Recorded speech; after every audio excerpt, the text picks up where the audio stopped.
হাই বন্ধুসকল, আজিৰ এই ভিডিঅ'ত আলোচনা কৰা হ'ব আমাৰ আনন্দৰাম বড়ো একাডেমীৰ সপ্তম শ্ৰেণীৰ গণিত বিষয়ত আমাৰ 5 নম্বৰ যেটো অধ্যায় আছে সৰল সুদ। এই চেপ্টাৰটোৰ আমি 5 অনুশীলনী গোটেইকেইটা প্ৰশ্ন আলোচনা কৰিম, ইয়াতে সমাধান উলিয়াম। যদি ভিডিঅ'টো চাই ভাল লাগে প্লিজ চেনেলটো সাবস্ক্ৰাইব কৰি দিব, লাইক কৰিব আৰু শ্বেয়াৰ কৰি দিব যাতে অন্য এজনেও চাব পাৰে। গতিকে ভিডিঅ'টো এতিয়া আৰম্ভ কৰোঁ আহা। ইয়াতে আমাৰ 1 নম্বৰ প্ৰশ্নটোত কৈছে তলৰ তালিকাত মূলধন পি সুতৰ হাৰ আৰ আৰু সময় টি দিয়া আছে, ঐকিক নিয়মেৰে সৰল সুদ আৰু সবৃদ্ধিমূল উলিওৱা। ইয়াতে সবৃদ্ধিমূল আৰু কি সৰল সুদ উলিয়াব দিছে। তো ইয়াতে বাকিকেইটা আমাৰ যি আছে মূলধন আছে, সুতৰ হাৰ দিয়া আছে, সময় আছে, সৰল সুদ আৰু সবৃদ্ধিমূলৰ ঘৰকেইটা খালী আছে, এইকেইটা আমাৰ পূৰণ কৰিব লাগে। এতিয়া ইয়াতে কৈছে এটা নিয়ম আছে কি ঐকিক নিয়মেৰে আমাৰ এইটো কৰিব লাগিব, সূত্ৰৰ সহায়ত নহয়। তেতিয়াহ'লে আমাৰ কেনেকৈ কৰিব লাগে আমি এটা এটাকৈ কৰোঁ আহা। তো ইয়াতে আমাৰ যেটো দিয়া আছে যে 5% সুতৰ হাৰ বছৰি, মানে এক বছৰত 100 টকাত কিমান হয় 5 টকা লাভ হয়। ইয়াতে 4 বছৰৰ সুদ আৰু 2000 টকাৰ কিমান হ'ব সুদ আৰু সবৃদ্ধিমূল উলিয়াব দিছে। গতিকে আমি সুদ আগত উলিয়াব লাগে। ইয়াতে আমি লৈছো 100 টকাৰ এক বছৰৰ সুদ হয় 5 টকা। তেতিয়াহ'লে আমি ইয়াতে আমাৰ কিমান টকা আছিলে 2000 টকা। 2000 টকা মূলধন যেহেতু আছিলে আৰু সুতৰ হাৰ আছিলে 5% আৰু সময় আছিলে 4 বছৰ। গতিকে এই ক্ষেত্ৰত আমাৰ কেনেকুৱা হ'ব সেইটো আমাৰ উলিয়াব লাগে। এতিয়া ইয়াতে যদি আমি হেৰি কৰোঁ 1 টকাৰ এক বছৰৰ সুদ হ'ব 5/100 টকা। 1 টকাৰ অতি কম সুদ হ'ব, গতিকে 100 যায় ইয়াতে হৰণ হ'ব। তাৰপিছত আমাৰ যেটো মূলধন দিয়া আছে 2000 টকা, 2000 টকাৰ এক বছৰৰ সুদ কিমান হ'ব এই 2000 গৈ পূৰণ হ'ব। 100 তলত পূৰণ 2000 টকা। এতিয়া চোৱা এতেকে 2000 টকাৰ 4 বছৰৰ সুদ কিমান হ'ব, তেতিয়া 5/100 into 2000 into 4 টকা। এই 4 গৈ তেতিয়াও পূৰণ হ'ব। 4 বছৰৰ বেছি হ'ব সেইকাৰণে পূৰণ হ'ব। এতিয়া চোৱা ইয়াতে যদি শূন্য শূন্য কেনসেল কৰি দিওঁ আমি, তেতিয়া তলত একো নাথাকে, তেতিয়া 5 into 20 into 4 হ'ব। এতিয়া এইকেইটা যদি আমি পূৰণ কৰোঁ 5 4 গুণ 20 আৰু এই 20 আৰু ইয়াতে লিখিলোঁ, এতিয়া 20 আৰু 20 পূৰণ কৰিলে কিমান হ'ব 400 হ'ব। তো 400 টকা ইয়াতে আমি 2000 টকাৰ 4 বছৰৰ সুদ পাম। তেতিয়াহ'লে 4 বছৰৰ সুদ যদি ইমান হয় তেতিয়া সবৃদ্ধিমূলটো কিমান হ'ব। তো সবৃদ্ধিমূলৰ সূত্ৰ আছে থেকে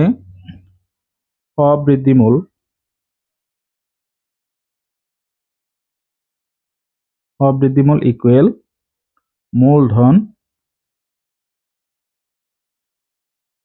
যোগ সুদ।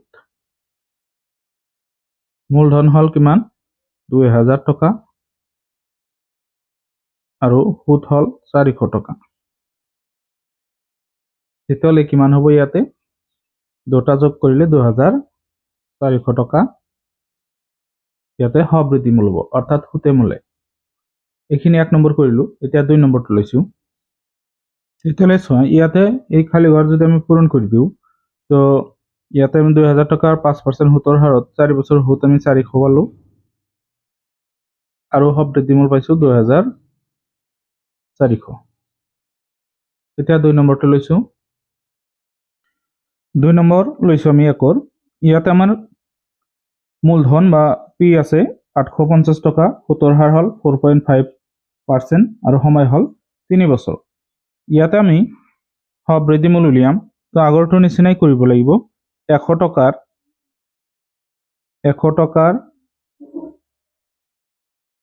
এক বছৰৰ সুদ এক বছৰৰ সুদ হ'ব কিমান ইয়াতে 4.5 টকা অৰ্থাৎ ইমান টকা পাৰ্চেণ্ট মানে 100 টকা 100 টকাৰ এক বছৰৰ সুদ 4.5 টকা তেতিয়াহ'লে ইয়াত আমি 1 টকাৰ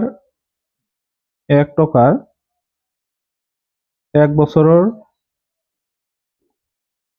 সুদ উলিয়াম 1 টকাৰ কাৰণে অতিকৈ কম হ'ব তেতিয়া 100 যায় এই 100টো যায় ইয়াতে হৰণ হ'ব ইমান টকা হ'ব এতিয়া আকৌ আমি কি কৰিম 1 টকাৰ উলিয়ালো এতিয়া আমাৰ যিখিনি দিয়া আছে সেইখিনি লম 850 টকাৰ 850 টকাৰ এক বছৰৰ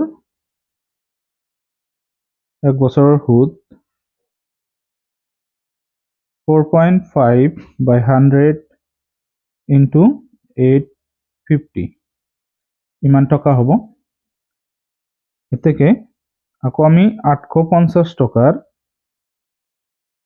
3 বছৰৰ যেটা আমাৰ সময় দিয়া আছে 3 বছৰৰ সুদ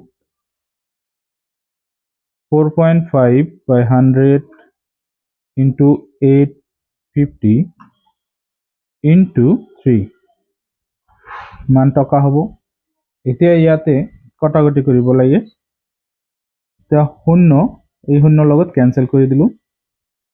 তাৰ পিছত এতিয়া যদি আমি হেৰি কৰো 5 ৰে কাটো ইয়াতে দুবাৰ যাব আৰু ইয়াতে 5 ৰে কাটিলে 17 বাৰ যাব তাৰ পিছত 2 ৰল 2 যদি থাকে তেতিয়া আমি ৰাখি দিলো এতিয়া এটা কাম কৰিব পাৰো আমি গোটেইকেইটা পূৰণ কৰি দিব পাৰো এতিয়া 17 আৰু 3 লগত এইখিনি পূৰণ কৰো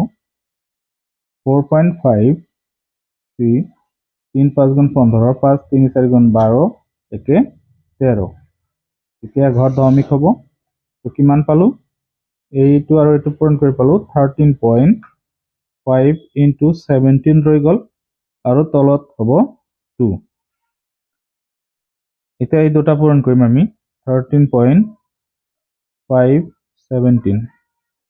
8 5 গুণ 35 ৰ 5 হাতত 3 8 3 গুণ 21 আৰু 3 24 4 হাতত 2 7 1 গুণ 7 আৰু 2 9 1 5 গুণ 5 1 3 গুণ 3 1 1 গুণ 1 5 9 12 2 2 দশমিকৰ পিছত 1 ঘৰ তেতিয়া হ'ব 2 2 9 দশমিক 5 হৰণ 2 এতিয়া হৰণ কৰি দিলে হল 2 এবাৰ 2 এবাৰ 2 ইয়াতে যাব 4 বাৰ তাৰ পিছত দশমিকৰ সোঁফালে 1 যাব 15 ভিতৰত 7 বাৰ আৰু 5 বাৰ 114.75 টকা হ'ব এতিয়া এইটো আমি কি পালো সুদ পালো এতিয়া আমাৰ কি কৰিব লাগে সবৃদ্ধিমূল উলিয়াব লাগে সবৃদ্ধিমূল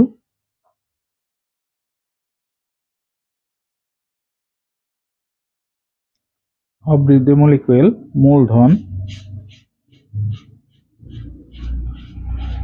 মূলধন প্লাস সুদ তো ইয়াত মূলধন আমাৰ কিমান মূলধন আমি পালো আমাৰ আছিলে 850 টকা আৰু সুদ পালো আমি 114.75 টকা এইকেইটা যোগ কৰিলে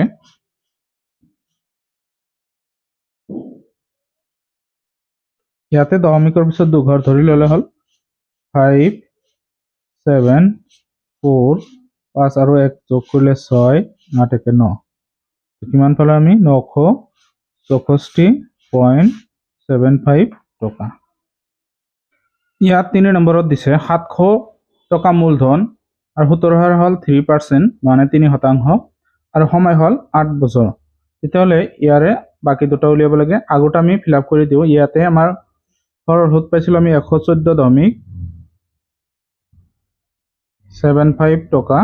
আৰু ইয়াতে সবৃদ্ধিমূল পাইছো আমি 964.75 টকা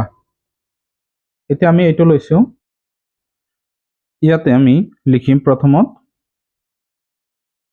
100 টকাৰ 100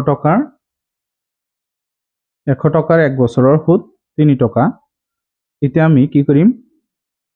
1 টকাৰ 1 বছৰৰ সুদ হ'ব কিমান 1 টকাৰ 1 বছৰৰ সুদ হ'ব 3/100 টকা। আকৌ আমাৰ যিখিনি মূলধন দিয়া আছে যে 700 টকাৰ 1 বছৰৰ সুদ হ'ব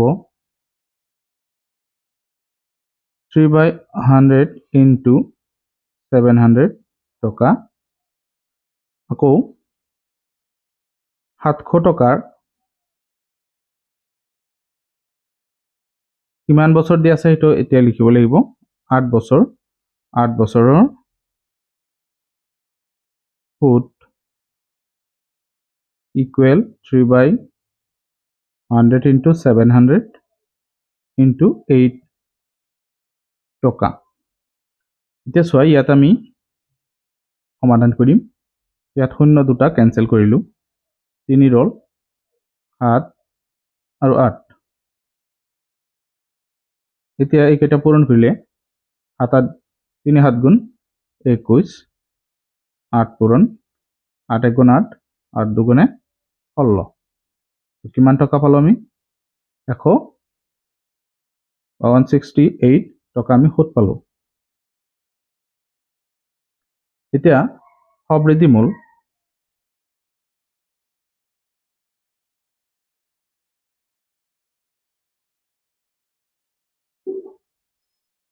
সবৃদ্ধি মূলটো হল মূলধন প্লাস সুদ। ইয়াত মূলধন হল কিমান 700 টকা আৰু সুদ পাইছো আমি 168 টকা। এতিয়া এই দুটা যোগ কৰিলে হ'ব 700 লগত এইখিনি যোগ কৰিলে হ'ব 868 টকা। কি পালো আমি এইখিনি সবৃদ্ধি মূল পালো। এতিয়া আমি 4 নম্বৰটো লৈছো। এইখিনি আমি খালি ঘৰত পূৰণ কৰি দিও। গতিকে আমাৰ সৰল সুদ হল 168 আৰু সবৃদ্ধি মূল পালো আমি 868 টকা। এতিয়া 4 নম্বৰটোত দি আছে 1000 টকা মূলধন সুতৰ হাৰ 8.5% আৰু সময় হল 5 বছৰ। এইটো লৈছো আমি এতিয়া। ইয়াত আমাৰ 1000 টকা মূলধন লৈছো। তেতিয়াহলে আমাৰ প্ৰথমত কি লিখিব লাগিব যেহেতু সুতৰ হাৰ 8.5% পাৰ্চেন্টৰ কাৰণে 100 টকা অৰ্থাৎ 100 টকাৰ সুদ 100 টকাৰ 1 বছৰ। যেহেতু আমাৰ 100 টকাৰ 1 বছৰৰ সুদ 8.5 টকা এতেকে 1 টকাৰ 1 বছৰৰ সুদ কিমান হ'ব 1 বছৰৰ সুদ তেতিয়া হ'ব 8.5/100 টকা। এতিয়া চোৱা ইয়াতে আমি 1 টকাৰ উলিয়ালো 1 বছৰৰ সুদ। এতিয়া আমি যিমানখিনি আমাৰ মূলধন দিয়া আছে 1000 টকাৰ 1 বছৰৰ সুদ তেতিয়া হ'ব 8.5/100 ইনটু 1000 টকা। এতিয়া চোৱা ইয়াতে আমি 1000 টকাৰ 1 বছৰৰ হে সুদ উলিয়ালো। আমাক দিয়া আছে কিমান 5 বছৰ। 5 বছৰটো আমি এতিয়া বহাম 1000 টকাৰ 5 বছৰৰ সুদ 8.5/100 ইনটু 1000 ইনটু কিমান 5 বছৰ। এতিয়া চোৱা ইয়াত 0 আমি দুটা কেনসেল কৰি দিলো। ইয়াতে 10 লগত 8.5 পূৰণ হলে তেতিয়া কি হ'ব অৰ্থাৎ 8.5 ইনটু 10 ইনটু 5 যদি আমি কৰো ইয়াতে আমাৰ এই দুটা পূৰণ হলে দশমিক এঘৰ উঠি যাব কাৰণ ইয়াতে এটা শূন্য আছে তো এইটোৰ লগত পূৰণ কৰিলে 11 দশমিক উঠি যাব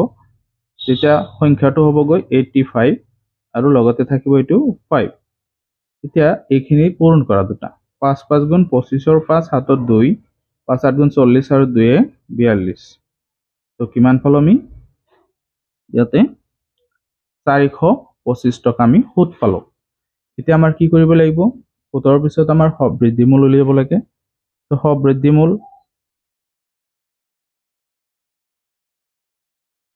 বৃদ্ধিমূলৰ সূত্ৰটো হ'ল মূলধন প্লাস সুদ তো মূলধন আমাৰ কিমান আছিলে 1000 টকা আৰু সুদ পালো আমি 425 টকা এই দুটা যোগ কৰিলে হ'ব 1425 টকা এতিয়া এই তালিকা আমি এইটো পূৰ্ণ কৰি দিও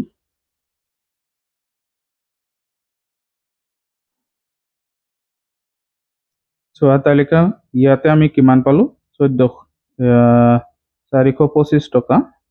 আৰু ইয়াতে হ'ব 1425 টকা এইখিনি আমাৰ চাৰিটা প্ৰশ্ন আছিল এক নম্বৰৰ গোটেইকেইটা সমাধান হল এতিয়া আমি দুই নম্বৰৰ কেইটা সমাধান কৰো আহা ইয়াতে দুই নম্বৰ কৈছে সূত্ৰ প্ৰয়োগ কৰি তলৰ তালিকাৰ পৰা সৰল সুদ আৰু সবৃদ্ধিমূল উলিয়া ইয়াতে কিন্তু আমাৰ সূত্ৰ প্ৰয়োগ কৰিব দিছে আৰু আগৰটোত আমাৰ ঐকিক প্ৰণালীৰে কৰিব দিছিলে এতিয়া আমি সূত্ৰ প্ৰয়োগ কৰিম তো প্ৰথমৰ এক নম্বৰটো আমি লৈছো ইয়াতে আমাৰ সোয়া কি মূলধন দিয়া আছে সুতৰ হাৰ দিয়া আছে আৰু সময় দিয়া আছে সৰল সুদ আৰু সবৃদ্ধিমূল উলিয়াব লাগে তো এটা ক্ষেত্ৰত একেই আছে কিন্তু ইয়াত ঐকিক প্ৰণালী আছিল আৰু এটোত কি সূত্ৰ প্ৰয়োগ কৰিব লাগিব এতিয়া এক নম্বৰটো লৈছো ইয়াতে আমাৰ যিখিনি দিয়া আছে আমি লিখি লৈছো এক নম্বৰৰ এতিয়া সোয়া এই আমাৰ সবৃদ্ধিমূল আৰু সুদ উলিয়াবৰ কাৰণে যিবোৰ সূত্ৰ আছে সেই সূত্ৰবোৰ আমাৰ মই এটা ডাইৰেক্ট ভিডিও বনাইছো সূত্ৰৰ কাৰণে সেইটো তোমালোকে চাই মুখস্থ কৰি লবা আৰু তাৰে সেই ভিডিওটোৰ লিংকটো মই ডেসক্ৰিপচনত দি দিম তোমালোকে সেইটো চাই লবা ডেসক্ৰিপচনত দিয়া আছে সেইটো চাই মুখস্থ কৰিবা এতিয়া সোয়া আমি আৰম্ভ কৰো ইয়াতে আমাক কি উলিয়াব দিছে সোয়া ইয়াতে আমাক উলিয়াব দিছে সুদ অৰ্থাৎ আয় উলিয়াব দিছে আয় মানে হল ইন্টাৰেস্ট আৰু কি উলিয়াব দিছে আমাক সবৃদ্ধিমূল সবৃদ্ধিটো মূল হল কি এ মানে হল এমাউন্ট মানে সবৃদ্ধিমূল এতিয়া সোয়া এই ইয়াৰ ক্ষেত্ৰত আমাৰ আয়টো প্ৰথমত উলিয়াব লাগে আয়টো উলিয়াবৰ কাৰণে আমি কি কৰিম সূত্ৰ ব্যৱহাৰ কৰিম আয়ৰ সূত্ৰ কি আছিল আয় মানে হল সৰল সুদ I equal to P into R into T হৰণ 100 অৰ্থাৎ PRT by 100 এইটো আছিল সূত্ৰ তো ইয়াতে আমি P ৰ মানটো বহাই দিম 1200 আৰু R ৰ মান হল 12 আৰু সময় হল 3 বছৰ এতিয়া সোয়া তলত হ'ব 100 ইয়াতে শূন্য দুটা আমি ওপৰৰ তলে ক্যান্সেল কৰি দিলো 12 পূৰণ 12 পূৰণ 3 এতিয়া ইয়াতে আমি 12 আৰু 12 পূৰণ কৰিলে 12 12 পূৰণ কৰিলে কিমান হ'ব 2 দুগুণে 4 2 1 গুণ 2 2 1 গুণ 2 2 1 গুণ 2 হল 1 দুগুণে 2 1 1 গুণ 1 4 4 1 144 তাৰ লগত 3 পূৰণ কৰিবা 3 4 গুণ 12 12 2 হাতত 1 3 4 গুণ 12 1 13 3 1 গুণ 3 1 4 তো কিমান পালো আমি 432 টকা এখিনি সুদ পালো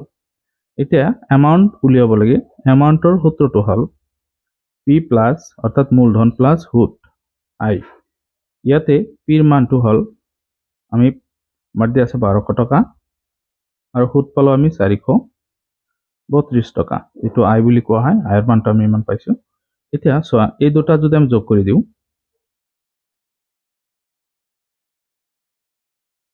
ইয়াত যোগ কৰিলে হ'ব 1632 টকা ইমানখিনি আমি সুদ পালো বা সবৃদ্ধিমূল পালো আৰু এতিয়া দুই নম্বৰটো লৈছো ইয়াতে আমাৰ মূলধন দি আছে 2500 টকা সুতৰ হাৰ 7% আৰু সময় 4 বছৰ ইয়াত আমি সূত্ৰ ব্যৱহাৰ কৰিম I equal to কিমান হ'ব I equal to P into R into T by 100 ইয়াতে যদি আমি এটা মান বহাই দিও P মানটো হল 2500 R ৰ মানটো হল 7 আৰু টিৰ মানটো হ'ল 4। তেতিয়া ইয়াতে চোৱা পি মানে আছিল মূলধন 2500 টকা আৰু আৰ আছিলে সুতৰ হাৰ 7% আৰু টাইম আছিলে 4 বছৰ। তো 4 দিছোঁ ইয়াতে। এতিয়া তলত হ'ব 100। চোৱা এতিয়া আমি শূন্য দুটা ওপৰৰ দুটাৰ লগত আমি কেনচেল কৰি দিলোঁ। তলত একোই নাথাকে, একটো মনে মনে থাকিব, এইটো লিখিব নালাগে। গতিকে 25 ইনটু 7 ইনটু 4। এতিয়া চোৱা 4 আৰু 25 পূৰণ কৰিলে হ'ব 100 আৰু লগত আমি 7 পূৰণ কৰিম, তেতিয়া কিমান হ'ব 700। তো 700 টকা কি হ'ব আমাৰ ইয়াতে সুদ হ'ব। 700 টকা যদি সুদ হয় সবৃদ্ধি মূলটো উলিয়াব লাগে। তো এ হ'ল সবৃদ্ধি মূল, তাৰে সূত্ৰটো হ'ল কি আছিলে পি প্লাছ আই, অৰ্থাৎ পি হ'ল মূলধন, আই হ'ল সুদ। তেতিয়া পি পালোঁ আমি, পি আমাৰ দিয়া আছিলে 2500 টকা আৰু সুদ পালোঁ আমি 700 টকা। তেতিয়া এই দুয়োটা যোগ কৰিলে হ'ব কিমান 3200 টকা আমাৰ সবৃদ্ধি মূল হ'ব 3200 টকা। এতিয়া 2ৰ 3 নম্বৰটো আমি লৈছোঁ। 2ৰ 3 নম্বৰত মূলধন হ'ল 2700 টকা, সুতৰ হাৰ হ'ল 9% আৰু সময় হ'ল 2 বছৰ। ইয়াতে আমাৰ সূত্ৰ এই আগৰটো ব্যৱহাৰ হ'ব। এইটো হ'ল সূত্ৰ। তো ইয়াত আমি পিৰ মানটো বহাম 2700, পিৰ মানটো 2700 দিয়া আছে, আৰৰ মানটো হ'ল 9 আৰু টাইম হ'ল 2 বছৰ, তলত 100। এতিয়া শূন্য তলৰ দুটাৰ লগত ওপৰৰ দুটা কেনচেল কৰি দিলোঁ। এতিয়া 27 পূৰণ 9 পূৰণ 2। এতিয়া চোৱা 2 আৰু 9 পূৰণ কৰি দিওঁ আমি, 2 9 গুণ 18 হ'ব, 18 তাৰ লগত 27 পূৰণ কৰিম। এতিয়া চোৱা 27ৰ লগত আমি পূৰণ কৰিম 18। ইয়াতে 8 7 গুণে 56 6 হ'ব আৰু হাতত থাকিব কিমান 5। 8 দুগুণ 16 আৰু 5 21 হ'ব। 1 7 গুণ 7, 1 দুগুণে 2, 6 ইয়াত 8 ইয়াত 4, কিমান পালোঁ 486 টকা। এইখিনি আমি সুদ পালোঁ। এতিয়া চোৱা সুদ যদি পাইছোঁ, এতিয়া আমাৰ কি উলিয়াব লাগে সবৃদ্ধি মূল। তো সবৃদ্ধি মূলৰ সূত্ৰটো হ'ল a equal to P plus আই। পিৰ মান দিয়া আছিল আমাৰ 2700 টকা আৰু সুদ পালোঁ আমি 486 টকা। এতিয়া এই দুটা যোগ কৰিম আমি, 2700 লগত 486 টকা, 6 8 4 11 1 3, অৰ্থাৎ 3186 টকা হ'ব। এইখিনি আমাৰ সবৃদ্ধি মূল হ'ব। এতিয়া 2ৰ 4 নম্বৰটো লৈছোঁ। ইয়াতে মূলধন দিয়া আছে 300 টকা, সুতৰ হাৰ আছে 3% আৰু সময় আছে 2 বছৰ। ইয়াত আমি সূত্ৰটো ব্যৱহাৰ কৰিম। সূত্ৰটো হ'ল এইটো আমাৰ সূত্ৰ I equal P into R into T by 100। ইয়াতে পিৰ মানটো হ'ব 300 আৰু আৰৰ মানটো হ'ব 3 আৰু টাইম হ'ল 2, তলত 100। এতিয়া চোৱা শূন্য দুটাৰ লগত ওপৰৰ দুটা শূন্য কেনচেল কৰি দিলোঁ। এতিয়া বাকী কেইটা পূৰণ কৰিম আমি, 3 পূৰণ 2, 3 3 গুণ 9, 9 দুগুণে 18, অৰ্থাৎ 18 টকা হ'ব সুদ। যেতিয়া 18 টকা যদি সুদ হয় তেতিয়া সবৃদ্ধি মূল হ'ব কি পি প্লাছ আই। ইয়াতে পিৰ মানটো হ'ল 300 টকা আৰু আই সুদ পালোঁ আমি 18 টকা। তেতিয়া কিমান হ'ব এই দুটা যোগ কৰিলে? দুটা যোগ কৰিলে হ'ব 318 টকা। তো এইখিনি আমাৰ 2 নম্বৰ প্ৰশ্নকেইটাৰ সমাধান আছিলে। এতিয়া আমি 3 নম্বৰ প্ৰশ্নকেইটাৰ সমাধান উলিয়াম। 3 নম্বৰ প্ৰশ্নটোত কৈছে চোৱা তলৰ তালিকাৰ পৰা সুতৰ হাৰ উলিওৱা। সুতৰ হাৰ মানে আৰ যিটো আছে সেইটো উলিয়াব লাগে। ইয়াতে সুতৰ হাৰ বুলি ক'লে আৰটো উলিয়াব লাগিব, ৰেট অফ ইণ্টাৰেষ্ট, অৰ্থাৎ বাকী মূলধন সুদ সময় দিয়া আছে, অকল আৰটো নিৰ্ণয় কৰিব লাগে বা উলিয়াব লাগে। প্ৰথমটো আমি লৈছোঁ ইয়াতে। চোৱা 1 নম্বৰত দিয়া আছিলে মূলধন 200 টকা, সুদ দিয়া আছিলে 40 টকা আৰু সময় আছে 4 বছৰ। তো ইয়াৰ পৰা আমাৰ আৰটো উলিয়াব লাগে, অৰ্থাৎ সুতৰ হাৰ কিমান হ'ব সেইটো নিৰ্ণয় কৰিব লাগে। এতিয়া আৰু এটা সূত্ৰ আছিলে, সেই সূত্ৰটো তোমালোকে মই যেটো ডেছক্ৰিপশ্যনত লিংক দি আছে ভিডিঅ'টোৰ সূত্ৰ, তাতে চাই ল'বা, তাতে ধুনীয়াকৈ দিয়া আছে। তো আৰু সূত্ৰটো হ'ব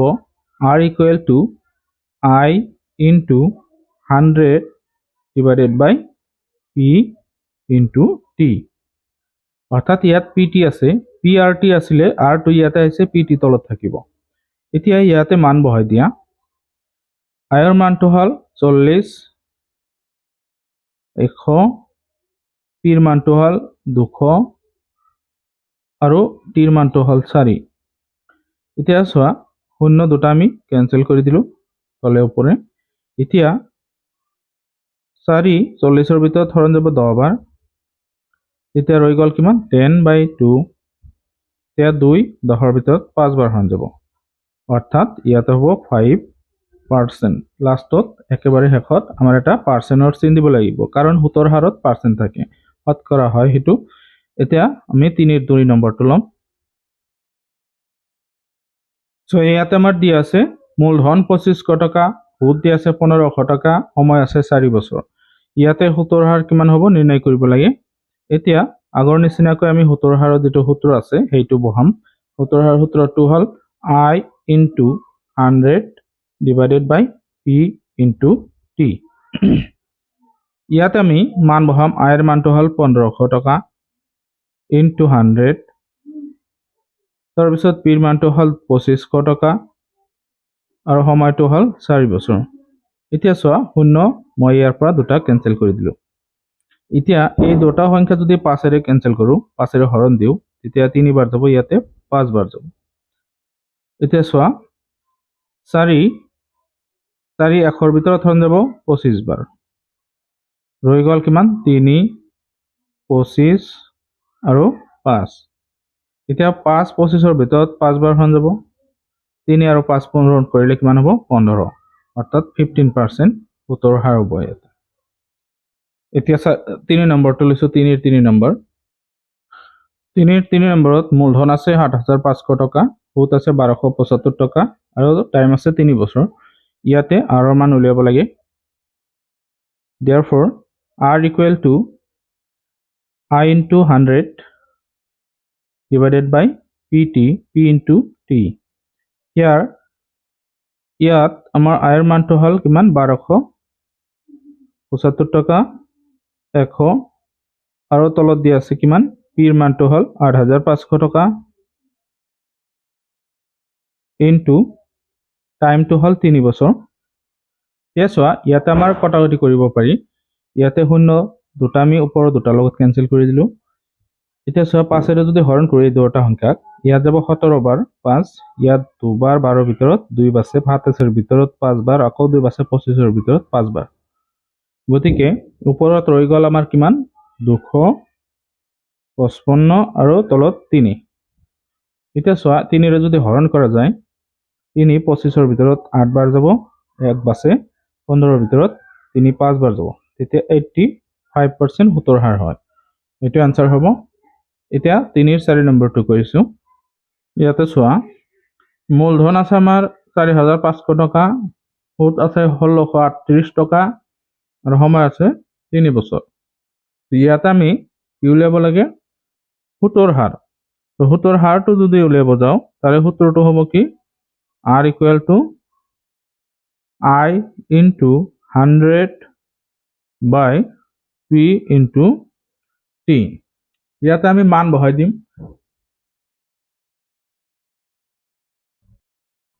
ইয়াতে যদি এতিয়া মান বহাই দিওঁ, তো I ৰ মানটো হ'ব 1638 টকা পূৰণ 100, P ৰ মানটো হ'ব 4500 টকা আৰু T ৰ মানটো হ'ল 3। এতিয়া যদি তলে ওপৰে আমি কাটিব পাৰো, কাটি লওঁ। শূন্য দুটা আমি কেনসেল কৰিলো। এতিয়া ইয়াত 3 যদি আমি এইটো হৰণ কৰো, 16ৰ ভিতৰত 3 5 বাৰ যাব, 5 3 গুণ 15, তেতিয়া 1 বাছে, 13ৰ ভিতৰত 3 যাব 4 বাৰ, 1 বাছিব 18ৰ ভিতৰত 6 বাৰ যাব। এতিয়া চোৱা, 546 ওপৰত ৰৈ গ'ল আৰু 45 তলত ৰৈ গ'ল। ইয়াত যদি 3ৰে কাটা যায় তেতিয়া 3 যাব 15 বাৰ আৰু ইয়াতে 3 এবাৰ 24ৰ ভিতৰত 8 বাৰ 6ৰ ভিতৰত 2 বাৰ এতিয়া 3ৰে কাটা নাযাব তেতিয়াহ'লে আমি কেনেকৈ কৰিম ইয়াক আমি হৰণ কৰিম 182 হৰণ কৰিম 15ৰে তেতিয়া চোৱা 18ৰ ভিতৰত এবাৰ যাব 15 3 বাছে 2 আকৌ দুবাৰ যাব 30 2 বাছে তেতিয়াহ'লে 2 সমস্ত বনাই দিম আমি এতিয়া 12 বাৰ হৰণ গৈছিল 15ৰে হৰণ কৰিছিলোঁ 2 বাকী ৰ'ল ইমান পাৰ্চেণ্ট হ'ব নাইবাতো এইটো আমি হৰণ দশমিকতো ল'ব পাৰি যে ইয়াত 0 দিলে ইয়াত দশমিক আহিব তেতিয়া এবাৰ যাব তেতিয়া কি হ'ব ইয়াতে হ'ব আমাৰ 15 বিয়োগ কৰিলে 5 বাচিব 0 দিলোঁ তেতিয়া 3 বাৰ যাব 45 অৰ্থাৎ 3 3 যাই থাকিব গতিকে এনেকুৱা থাকিলে আমাৰ সুবিধা হয় এই 3 নম্বৰ 3 4 নম্বৰটো কৰিলোঁ এতিয়া 4 নম্বৰ প্ৰশ্নকেইটা আমি সমাধান কৰোঁ 4 নম্বৰ প্ৰশ্নটোত কোৱা হৈছে চোৱা তলৰ তালিকাৰ পৰা মূলধন উলিয়া ইয়াত চোৱা মূলধন মানে পি উলিয়াব দিছে ইয়াত আই আছে টি আছে আৰ আছে অকল পিটো উলিয়াব লাগে তাৰ কাৰণে এটা সুকীয়াকৈ কি আছে সূত্ৰ আছে তোমালোকে সেই ভিডিঅ'টোতে চাবা এইটো ডেছক্ৰিপশ্যনত মই লিংক দি দিছোঁ গতিকে এতিয়া আমি আৰম্ভ কৰোঁ 1 নম্বৰটো লৈছোঁ ইয়াতে আমি 1 নম্বৰটো লৈছোঁ 1 নম্বৰত দিয়া আছে আয় হল 300 টকা সময় হল 3 বছৰ আৰু সুতৰ হাৰ 5%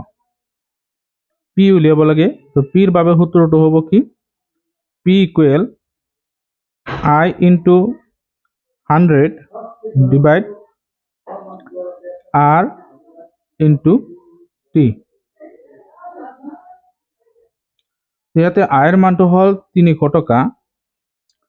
পূৰণ 100 আৰৰ মানটো হল 5 আৰু টিৰ মানটো হল 3 ইয়াতে চোৱা এতিয়া যদি আমি 5ৰে 100 হৰণ কৰোঁ তেতিয়া 20 বাৰ হৰণ যাব 3ৰে 300 পূৰণ কৰিলে 100 বাৰ হৰণ যাব এতিয়া 100 পূৰণ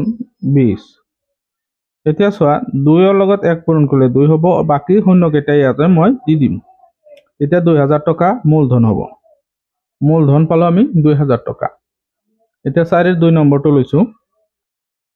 ইয়াত চোৱা আয় হল 400 টকা সময় 5 বছৰ সুতৰ হাৰ 8% মূলধন উলিয়াব লাগে মূলধনৰ এইটো সূত্ৰ ইয়াত আয়ৰ মানটো আমি বহাইছোঁ 400 টকা 100 তাৰপিছত আৰৰ মানটো হল 8 আৰু সময়টো হল 5 এতিয়া চোৱা 8ৰে যদি 40 হৰণ কৰোঁ 5 বাৰ যাব আৰু শূন্য এটা থাকি যাব 50 হ'ব আৰু 5ৰে 100 হৰণ কৰিলে 20 হ'ব তেতিয়া আমি পালো 50 পূৰণ 20 তেতিয়া কি হ'ব ইয়াতে 5 দুগুণে 10 আৰু শূন্য দুটা 1000 টকা হ'ব ইয়াৰে মূলধন তো ইয়াতে পালো আমি 1000 টকা মূলধন 3 নম্বৰ প্ৰশ্ন ইয়াত সুত আছে 128 টকা সুত সময় আছে 8 বছৰ আৰু সুত আছে সুতৰ হাৰ আছে 4% এতিয়া মূলধন কিমান উলিয়াব লাগে সো মূলধনৰ কাৰণে সূত্ৰটো হ'ব কি P equal I into 100 divide R into T ইয়াতে যদি আমি মান বহাই দিওঁ ইয়াত আমাৰ হেৰি মানটো হল আয়ৰ মানটো কিমান দি আছে 128 আৰু সময়টো আছে 8 বছৰ আৰু সুতৰ হাৰ আছে 4 এইকেইটা আমি বহাই দিম ইয়াতে চোৱা ইয়াতে মান বহালে আয়ৰ মান হ'ব 128 100 তাৰপিছত আৰৰ মান হল 4 আৰু টাইম হল 8 এতিয়া চোৱা 4ৰে 1 হৰণ কৰিলে ইয়াত যাব 3 বাৰ আৰু 2 বাৰ 8 32ৰ ভিতৰত 4 বাৰ হৰণ যাব 4 পূৰণ 100 এতিয়া কিমান হ'ব 400 টকা আমি মূলধন পাম ইয়াত হ'ব 400 টকা এতিয়া আমি 4 নম্বৰটো লৈছোঁ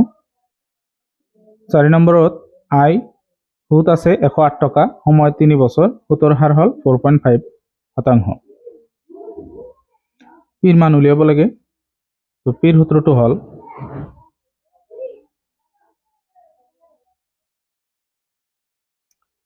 R ইনটু টি। আইৰ মানটো হ'ল 108, 100, আৰৰ মানটো হ'ল 4.5 ইনটু টি, টিৰ মানটো হ'ল 3। ইয়াতে চোৱা, এতিয়া আমি কি কৰিব পাৰোঁ, 3ৰে ইয়াক হৰণ কৰি দিওঁ আমি। 3 ইয়াত হৰণ যাব 3 বাৰ 10ৰ ভিতৰত, 1 বছে 18ৰ ভিতৰত।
পাঁচ নম্বৰ প্ৰশ্ন, ইয়াতে তিনিটা প্ৰশ্ন আছে, তিনিটা প্ৰশ্নৰ সমাধান উলিয়াব লাগিব। ইয়াতে প্ৰথম প্ৰশ্নটো হ'ল, যদি R ইকুৱেল 4% হয় আৰু I ইকুৱেল 30 টকা হয় আৰু T ইকুৱেল 5 মানে 5 বছৰ, তেন্তে পিৰ মান কিমান হ'ব, সেইটো উলিয়াব লাগে। তো ইয়াতে তিনিটা প্ৰশ্নৰ ভিতৰত এই প্ৰথমটোত পিৰ মান উলিয়াব লাগে, দ্বিতীয়টো R আৰু তৃতীয়টো হ'ল T। তিনিটা প্ৰশ্ন মই এই ইয়াতে সমাধান কৰিম। ইয়াতে 1 নম্বৰটো লৈছোঁ প্ৰথমত। ইয়াত 1 নম্বৰটো দিয়া আছে, সেইখিনি লিখিছোঁ, পিৰ মান উলিয়াব লাগে। এতিয়া পিৰ যেটো সূত্ৰ আছিলে সেইটো ব্যৱহাৰ কৰিব লাগিব। পিৰ সূত্ৰটো কি আছিলে, P equal I into 100 divided by R T। এই সূত্ৰটো হ'ল, এই সূত্ৰত মান বহাব লাগিব। তো ইয়াতে মান বহাই দিলে I ৰ মানটো হ'ল কিমান, 30 টকা আৰু 100, তাৰপিছত ইয়াতে R ৰ মান আছে 4 আৰু টিৰ মানটো হ'ল 5। এতিয়া চোৱা, ইয়াতে মই 5 30ৰ ভিতৰত হৰণ দিছোঁ, 6 বাৰ যাব, 4 100ৰ ভিতৰত 25 বাৰ যাব, 6 পূৰণ 25, তেতিয়াহ'লে কিমান হয়, 6 25 গুণে 150 হ'ব। ইমান টকা কি হ'ব, মূলধন হ'ব 150 টকা। এতিয়া 2 নম্বৰটো লৈছোঁ। ইয়াতে 5ৰ 2 নম্বৰত দিয়া আছে আমাৰ, P হ'ল 525 টকা, T হ'ল 3 বছৰ, I হ'ল 63 টকা মানে 63 টকা। R ৰ মান কিমান হ'ব সেইটো উলিয়াব লাগে। তো R ৰ কাৰণে এটা সূত্ৰ হ'ল R equal I into 100 divided by PT, P into T। ইয়াতে আমি মান বহাও। ইয়াতে I ৰ মানটো হ'ল কিমান, 63 আৰু ইনটু 100, পিৰ মানটো হ'ল 525 আৰু টিৰ মানটো হ'ব 3 বছৰ, অৰ্থাৎ 3। ইয়াত চোৱা, এতিয়া যদি 3ৰে ইয়াক হৰণ কৰি দিওঁ, 6ৰ ভিতৰত 2 বাৰ আৰু 3ৰ ভিতৰত এবাৰ। এতিয়া ইয়াতে এই দুটা মই 5ৰে কাটিম। 5ৰে কাটিলে 50ৰ ভিতৰত মানে 52ৰ ভিতৰত 10 বাৰ যাব, 2 বাছে 25ৰ ভিতৰত 5 বাৰ, আৰু ইয়াতে 5ৰে কাটিলে 20 বাৰ যাব। আকৌ 5ৰে কাটিলে ইয়াত যাব 21 বাৰ, ইয়াত 4 বাৰ। এতিয়া চোৱা, এই 21 আৰু 21 কেনচেল যায় আছে, তেতিয়া 4 থাকিব, তেতিয়া R হ'ব 4%, অৰ্থাৎ 4% বা 4%। R ৰ মানত শতাংশৰ চিন দিব লাগে। এইটো 2 নম্বৰ প্ৰশ্নৰ সমাধান গ'ল 5ৰ। এতিয়া 3 নম্বৰটো লৈছোঁ। 3 নম্বৰটো P হ'ল 750 টকা মূলধন, সুতৰ হাৰ 10% আৰু সুত আছে 262.50 টকা মানে 50 টকা। T মানে সময় মানে টাইম বা কিমান বছৰ সেইটো উলিয়াব লাগে। তো ইয়াতে টাইমৰ যেটো সূত্ৰ সেইটো হ'ব I into 100 divide P into R। ইয়াতে I এর মানটো কিমান আছে 262.50 into 100 divide P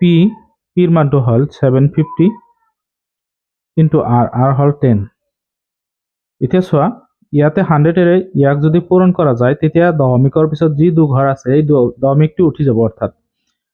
এশৰে পূৰণ কৰিলে দশমিকটো উঠি যাব, তেতিয়া হ'ব 26250 আৰু ইয়াত হ'ব 750 into 10। এতিয়া চোৱা এই 10 শূন্য আৰু এই শূন্য কেনসেল কৰিব পাৰি। এতিয়া এই দুটা সংখ্যা আমি 5 এৰে হৰণ কৰিম। ইয়াক যদি 5 এৰে হৰণ কৰো 7 এৰ ভিতৰত এবাৰ 2 বাছে 25 এৰ ভিতৰত 5 বাৰ আৰু শূন্য এটা থাকিব। ইয়াক যদি 5 এৰে হৰণ কৰা যায় 26 এৰ ভিতৰত 5 বাৰ, 1 বাছে 12 এৰ ভিতৰত 2 বাৰ, আকৌ 2 বাছে 25 এৰ ভিতৰত 5 বাৰ। এতিয়া চোৱা ইয়াতে আছে 525, তলত আছে 150। এতিয়া ইয়াতে আকৌ 5 এৰে যদি কাটাকাটি কৰো বা হৰণ কৰো ইয়াত যাব 30 বাৰ, ইয়াত যাব 10, 52 এৰ ভিতৰত 10 বাৰ আৰু 2 বাছে 25 এৰ ভিতৰত 5 বাৰ। আকৌ 5 এৰে কাটিলে 6 বাৰ যাব, 5 এৰে কাটিলে 21 বাৰ যাব। এতিয়া তলত ওপৰত 21, তলত 6, আকৌ 3 এৰে কাটিব পাৰি, ইয়াত 7 বার, ইয়াত 2 বার। এতিয়া 7/2 হ'ব। 7/2 মানে ইয়াত 2 এৰে যদি হৰণ কৰা হয় তেতিয়া আমি পাম 3.5 বছৰ। মানে এটো যেহেতু টাইম আছিলে সময়, তো সময়টো কিমান পালাম, সময়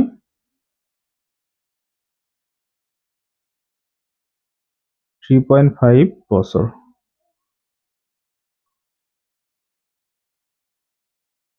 এতিয়া 5 3 নম্বৰটো এতিয়া শেষ হ'ল। এতিয়া আমি 6 নম্বৰ প্ৰশ্নলৈ যাওঁ।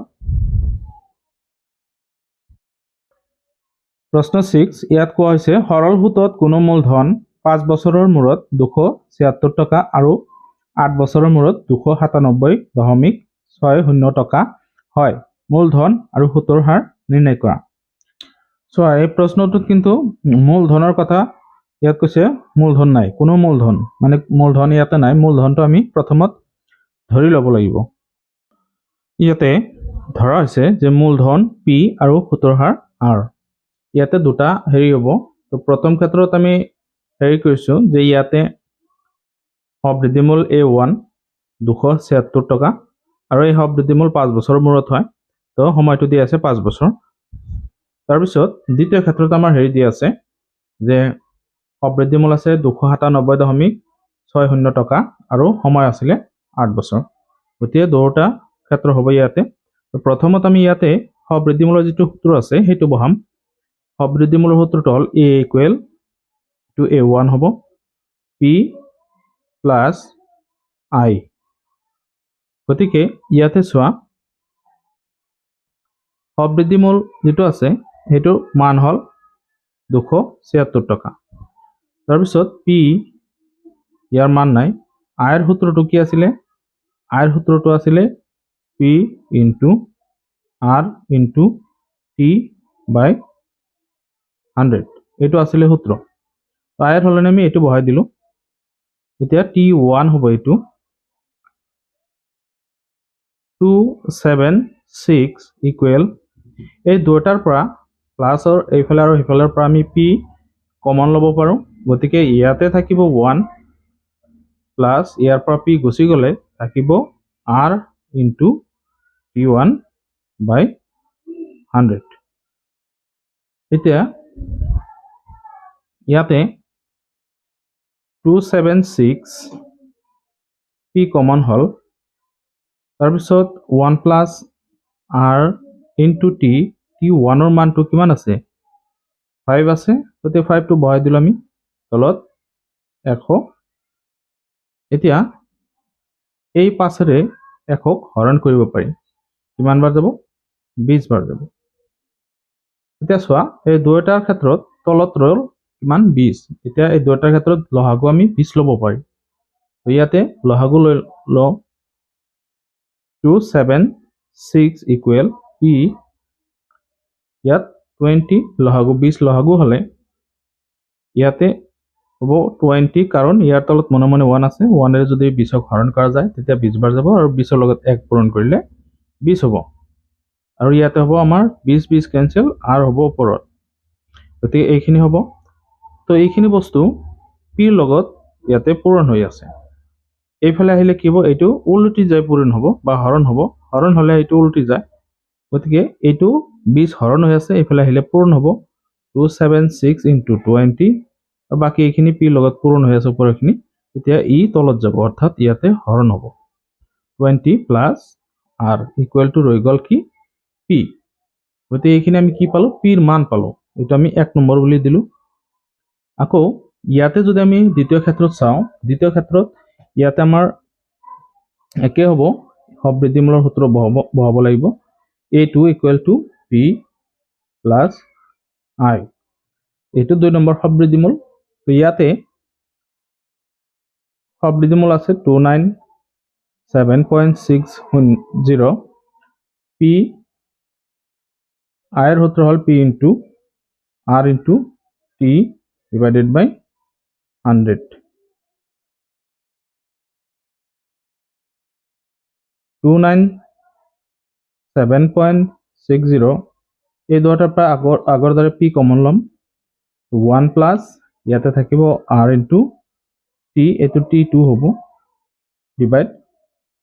100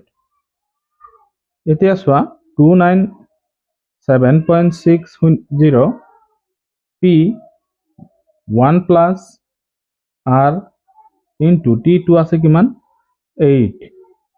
ডিভাইড 100 এতিয়া এই দুটা সংখ্যা আমি 4 ৰে হৰণ কৰিলে ইয়াত দুবাৰ যাব আৰু ইয়াতে 4 25 বাৰ যাব এতিয়া কিমান ৰৈ গল 297.60 p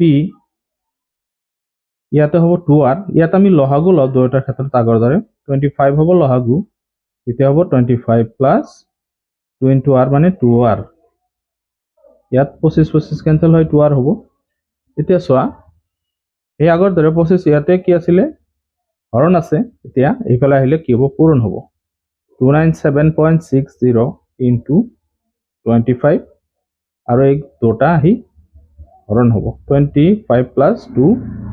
r equal to p এইটো হল 2 নম্বৰ এটো নাম দিলো আমি 2 নম্বৰ এতিয়া কথা হল যে 1 নম্বৰ এইখিনিও পিৰ মান আৰু 2 নম্বৰৰ এইখিনিও পিৰ মান গতে দুটাই পিৰ মান তো পিৰ মান যদি দুটা হয় তেতিয়ালে দুটা সমান সমান হ'ব কাৰণ মূলধনটো এটাই হয় এটা মূলধনে লগা হৈছিল 5 বছৰৰ বাবে আৰু 8 বছৰৰ বাবে গতে মূলধনটো একেটাই গতিকে সেই কাৰণে এইখিনিৰ লগত এইখিনি সমান হ'ব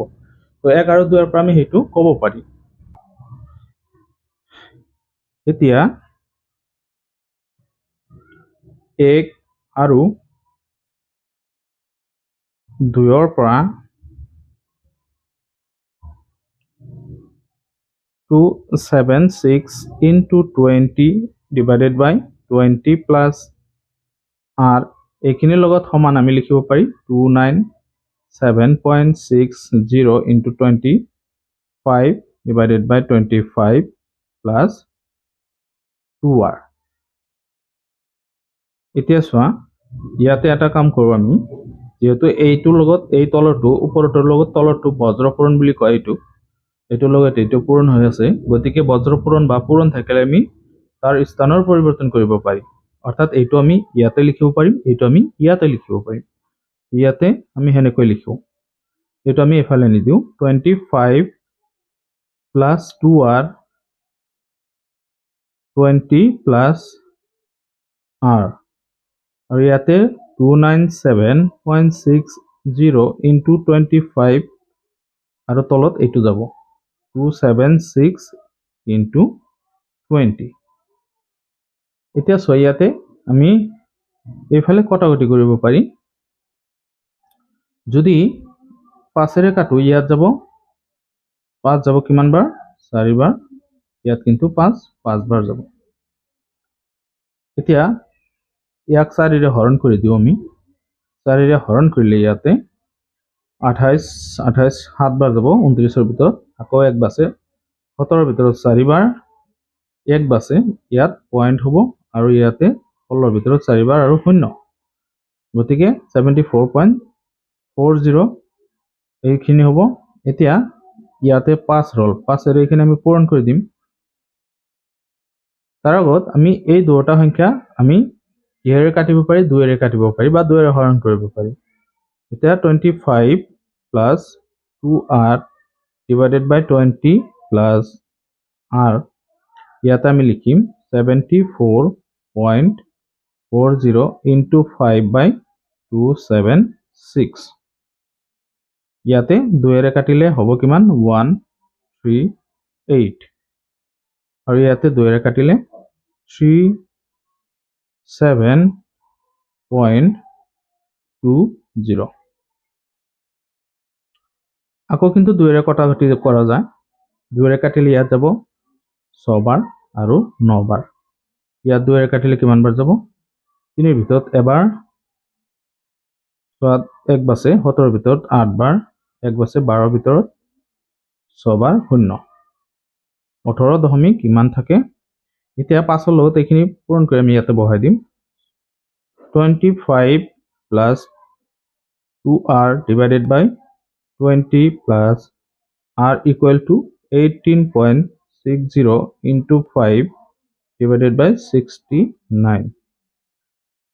এইখিনি পূৰণ কৰা এতিয়া 5 শূন্য গুণ 0 5 6 গুণ 30 ৰ 0 5 8 গুণ 40 আৰু হাতৰ 3 43 ৰ 3 গতিকে 5 গুণ 5 আৰু 4 9 সো আকৌ পূৰণ কৰিছো 5 শূন্য গুণ 0 5 6 গুণ 30 ৰ 0 হাতৰ 3 5 8 গুণ 40 আৰু 3 43 5 গুণ 5 আৰু 4 9 আৰু তলত হল 69 এতিয়া ইয়াতে থাকিল 25 plus 2r 20 plus r ইয়াতে আমি 3 ৰে কাটিব পাৰো নেকি চোৱা 3 ৰে কাটিলে ইয়াতে যাব দুবাৰ ইয়াতে চোৱা দশমিকৰ পিছত কিন্তু দুঘৰ আছিল গতিকে এইখিনি কেনসেল হ'ব দেই দশমিকৰ পিছত দুই ঘৰ কেনসেল হ'ব গতিকে ইয়াতে দশমিক দিলে শূন্যৰ ভ্যালু নাই গতিকে দশমিকটো আৰু দিব নালাগে এতিয়া চোৱা এই দুটা সংখ্যা আমি 3 ৰে কাটিব পাৰি ইয়াত 3 কিন্তু দুবাৰ যায় ইয়াত 3 বাৰ যায় আৰু ইয়াতে 3 বাৰ আৰু এবাৰ গতিকে কিমান পালো ইয়াতে আমি 25 plus 2r divided 20 plus r equal to আমি পালো 31.23 এতিয়া আমি বজ্ৰ পূৰণ কৰিব পাৰি এইখিনিৰ লগত এইখিনি পূৰণ হ'ব আৰু এইখিনিৰ লগত এইখিনি পূৰণ হ'ব গতিকে বজ্ৰ পূৰণ আমি ইয়াতে কৰি দিও সোয়া 31 ৰ লগত এইখিনি পূৰণ হলে হ'ব কি 31 আমি পূৰণ কৰিম 20 plus r ৰ লগত আৰু 23 আমি পূৰণ কৰি আছো 25 plus 2r ৰ লগত এতিয়া পূৰণ কৰা 2 1 গুণে 2 আৰু 2 3 গুণ 6 আৰু শূন্যটো এটা দি দিলো প্লাস 31 আৰ ইয়াতে এই দুটা পূৰণ কৰিব লাগিব 3 25 গুণ 75 তারে 5 দিলো 7 রল 2 25 গুণ 50 আর হাতে 57 575 হ'ব প্লাস 2 23 গুণ 46 আর এটা সোয়া 620 আৰু এটো আমি এফালে নিলে মাইনাস হ'ব 575 আৰু 46 আৰ আৰু 31 আৰ হোপালে গলে হ'ব মাইনাস বিয়োগ হ'ব ইয়াৰ পৰা এটো বিয়োগ কৰি দিও 600 হেৰি কৰা ইয়াতে বিয়োগ কৰো আমি 620 575 0 পৰা 5 না যায় 1 ধাৰ কৰা 10 ৰ পৰা 5 গলে 5 ইয়াতে 1 ৰল 1 ৰ পৰা 7 না যায় 1 ধাৰ কৰিলে 11 ৰ পৰা 7 গলে 4 ইয়াত 5 ৰল 5 ৰ পৰা 5 গলে কোনা থাকে গতি ইয়াত পাম আমি 45 আৰু ইয়াতে যদি বিয়োগ কৰা যায় তেতিয়া হ'ব 15 46 ৰ পৰা 31 গলে 15 আৰ হ'ব 15টা আৰ এতিয়া 15 যদি এইফালে আহে হৰণ হ'ব গতিকে আৰ আমি এনেকৈ লিখো 45 by 15 তেতিয়াহলে কিমান বাৰ হৰ যাব 3 বাৰ অৰ্থাৎ ইয়াতে আৰৰ মান পাম আমি 3% তো 70 হাৰটো আমি পালো কিন্তু এতিয়া আমাৰ কি উলিয়াব দিছিলে মূলধন মূলধন পাবৰ কাৰণে আমি কি কৰিম, এই যেটো r ৰ মান আছে এইটো আমি এই p ৰ যেটো সূত্ৰ আছে মানে p ৰ যেটো মান আছিলে 1 নম্বৰ এটো ইয়াতে বহাই দিম আমি। ইয়াতে বহাই দিলে আমি r ৰ ঠাইত তেতিয়া আমি ইয়াতে p ৰ মানটো পাই যাম। গতিকে r ৰ মানটো আমি 1 নম্বৰত বহাম। এতিয়া চোৱা r ৰ মানটো আমি 3% যেটো আছে সেইটো আমি 1 নম্বৰ সমীকৰণত যদি বহাই দিও তেতিয়া আমি কি পাওঁ। তো 1 নম্বৰ সমীকৰণটো আছিলে p ইকুৱেল টু কি আছিলে 276 into 20 by 20 plus r। ইয়াতে যদি r ৰ মান বহোৱা হয় 276 into 20 by 20 plus r, r ৰ মানটো হল কিমান 3। তেতিয়া 276 into 20 by 23 মানে 20 plus 3 23 হ'ব। এতিয়া 23 ৰে আমি 276 ক হৰণ কৰিম 23 এতিয়া 27 ৰ ভিতৰত এবাৰ যাব তে 1 23 তে মাইনাস কৰি দিও 4 আৰু 6 তেতিয়া দুবাৰ 46 এতিয়া ইয়াতে হৰণ যায় আছে আমাৰ কিমান বাৰ 12 বাৰ যায় আছে অৰ্থাৎ ওপৰত আমি 12 পাইছো এই 12 বাৰ হৰণ যায় আছে তো 12 এতিয়া ওপৰত ৰৈ গল 12 আৰু 20 তেতিয়ালে এই দুটা পূৰণ কৰিলে 2 আৰু 12 তে 24 হ'ব পূৰণ কৰিলে 24 ৰ লগত আমি শূন্য দি দিম তেতিয়া 240 টকা হ'ব মূলধন আমি পালো 240 টকা therefore মূলধন 240 টকা আৰু 70 হাৰ হ'ব আমি 70 হাৰ আগতে পাইছো 70 হাৰ ইকুৱেল টু 3% মানে 3%। তো এইখিনি সমাধান আছিল। এতিয়া আমি 7 নম্বৰ প্ৰশ্নটো সমাধান কৰো আহা। 7 নম্বৰ প্ৰশ্ন শতকৰা বছৰি 6 টকা সুতৰ হাৰত কিমান মূলধনৰ 4 বছৰৰ মূৰত 620 টকা হ'ব। ইয়াতে শতকৰা বছৰি 6 টকা সুতৰ হাৰ মানে ইয়াতে ৰেট অফ ইন্টাৰেস্ট 6 টকা আছে মূলধনৰ কিমান মূলধন মানে মূলধন উলিয়াব লাগে আৰু সময়টো হল 4 বছৰ আৰু সবৃদ্ধি মূল হল 620 টকা কিমান টকা সবৃদ্ধি মূল তেতিয়াহলে আমাৰ যিখিনি দিয়া আছে সেইখিনি লিখি লও। সো ইয়াতে সুতৰ হাৰ আছিল 6% টাইম সময় আছিল 4 বছৰ আৰু সবৃদ্ধি মূল 620 টকা সবৃদ্ধি মূল যেটো কোৱা হয় আৰু ইয়াতে মূলধন উলিয়াব লাগে। এতিয়া মূলধনৰ এটা সূত্ৰ আছে এই সূত্ৰটো হল P equal I into 100 divided by R into T। ইয়াতে মান বহাই দিলে হল I ৰ মানটো হল যেহেতু ইয়াতে সূত্ৰৰ I ৰ মানটো নাই তেতিয়াহলে আমি মূলধন কেনেকৈ উলিয়াম I ৰ মানটো উলিয়াব লাগিব।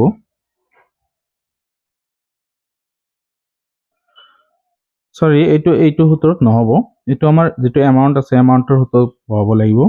এমাউন্টৰ সূত্ৰটো হল কি যে A equal কি আছিল P plus I। তো ইয়াতে P plus I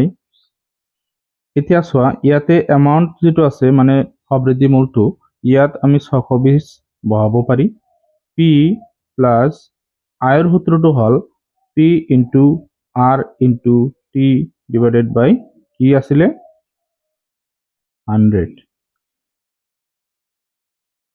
এতিয়া 620 এই দুটা জায়গাৰ পৰা আমি P কমন লব পাৰি 1 plus R into T by 100 ইয়াতে থাকিব। এতিয়া চোৱা ইয়াতে 6250 P কমন হল এতিয়া ইয়াতে মান বহাই দিম আমি 1 plus R ৰ মান 6 সময় 4 বছৰ তলত 100। এতিয়া কি হ'ব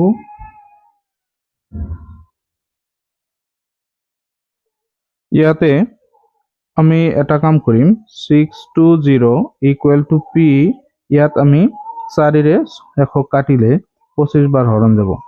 এতিয়া ইয়াতে যদি 25 লহাগু লও আমি তেতিয়া ইয়াত 25 আহিব আৰু প্লাসত 6 থাকিব এইখিনি থাকিব। এতিয়া চোৱা ইয়াত আমাৰ 620 এই 25 হৰণ হৈ আছে ইয়াৰ লগত তেতিয়া এইফালে আহিলে কি হ'ব 25 পূৰণ হ'ব তেতিয়া কি থাকিব 25 তাৰ লগত থাকিব 25 যোগ 6 25 লগত 6 যোগ কৰিলে 31 হ'ব এতিয়া 6 31 লগত কি আছে p পূৰণ আছে যদি 31 এইফালে আহে তেতিয়া হৰণ হ'ব গতিকে 620 into 25 divided by 31 equal to p এতিয়া চোৱা 31 এই 62 ৰ ভিতৰত দুবাৰ হৰণ যায় আৰু শূন্যটো বাছি যায় তেতিয়া 20 হ'ব 20 হলে তেতিয়া 20 পূৰণ আৰু 25 ৰৈ গৈছে equal to p লিখিব পাৰি এতিয়া 20 আৰু 25 পূৰণ কৰিলে হল মানে 2 আৰু 25 পূৰণ কৰিলে 50 হ'ব আৰু তাৰ লগত এটা শূন্য দিলে 500 হ'ব অৰ্থাৎ p ৰ মান আমি কিমান পাম 500 টকা therefore মূলধন আমাৰ মূলধন উলিয়াব দিছিলে এটো পালো আমি 500 টকা এতিয়া 8 নম্বৰটো লৈছো সো ইয়াতে 8 নম্বৰৰ কোৱেশ্চন 970 টকা মূলধন বছৰি 5.75% সুতৰ হাৰত কিমান বছৰত দুগুণ হ'ব ইয়াত বছৰটো উলিয়াব দিছে তেতিয়াহলে আমি বছৰটো ধৰি লম ইয়াত আমাৰ এইখিনি লিখি লৈছো ধৰা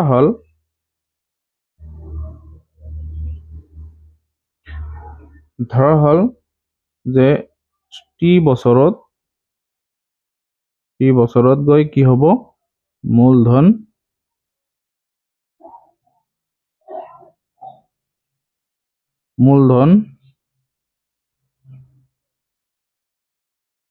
দুগুণ হ'ব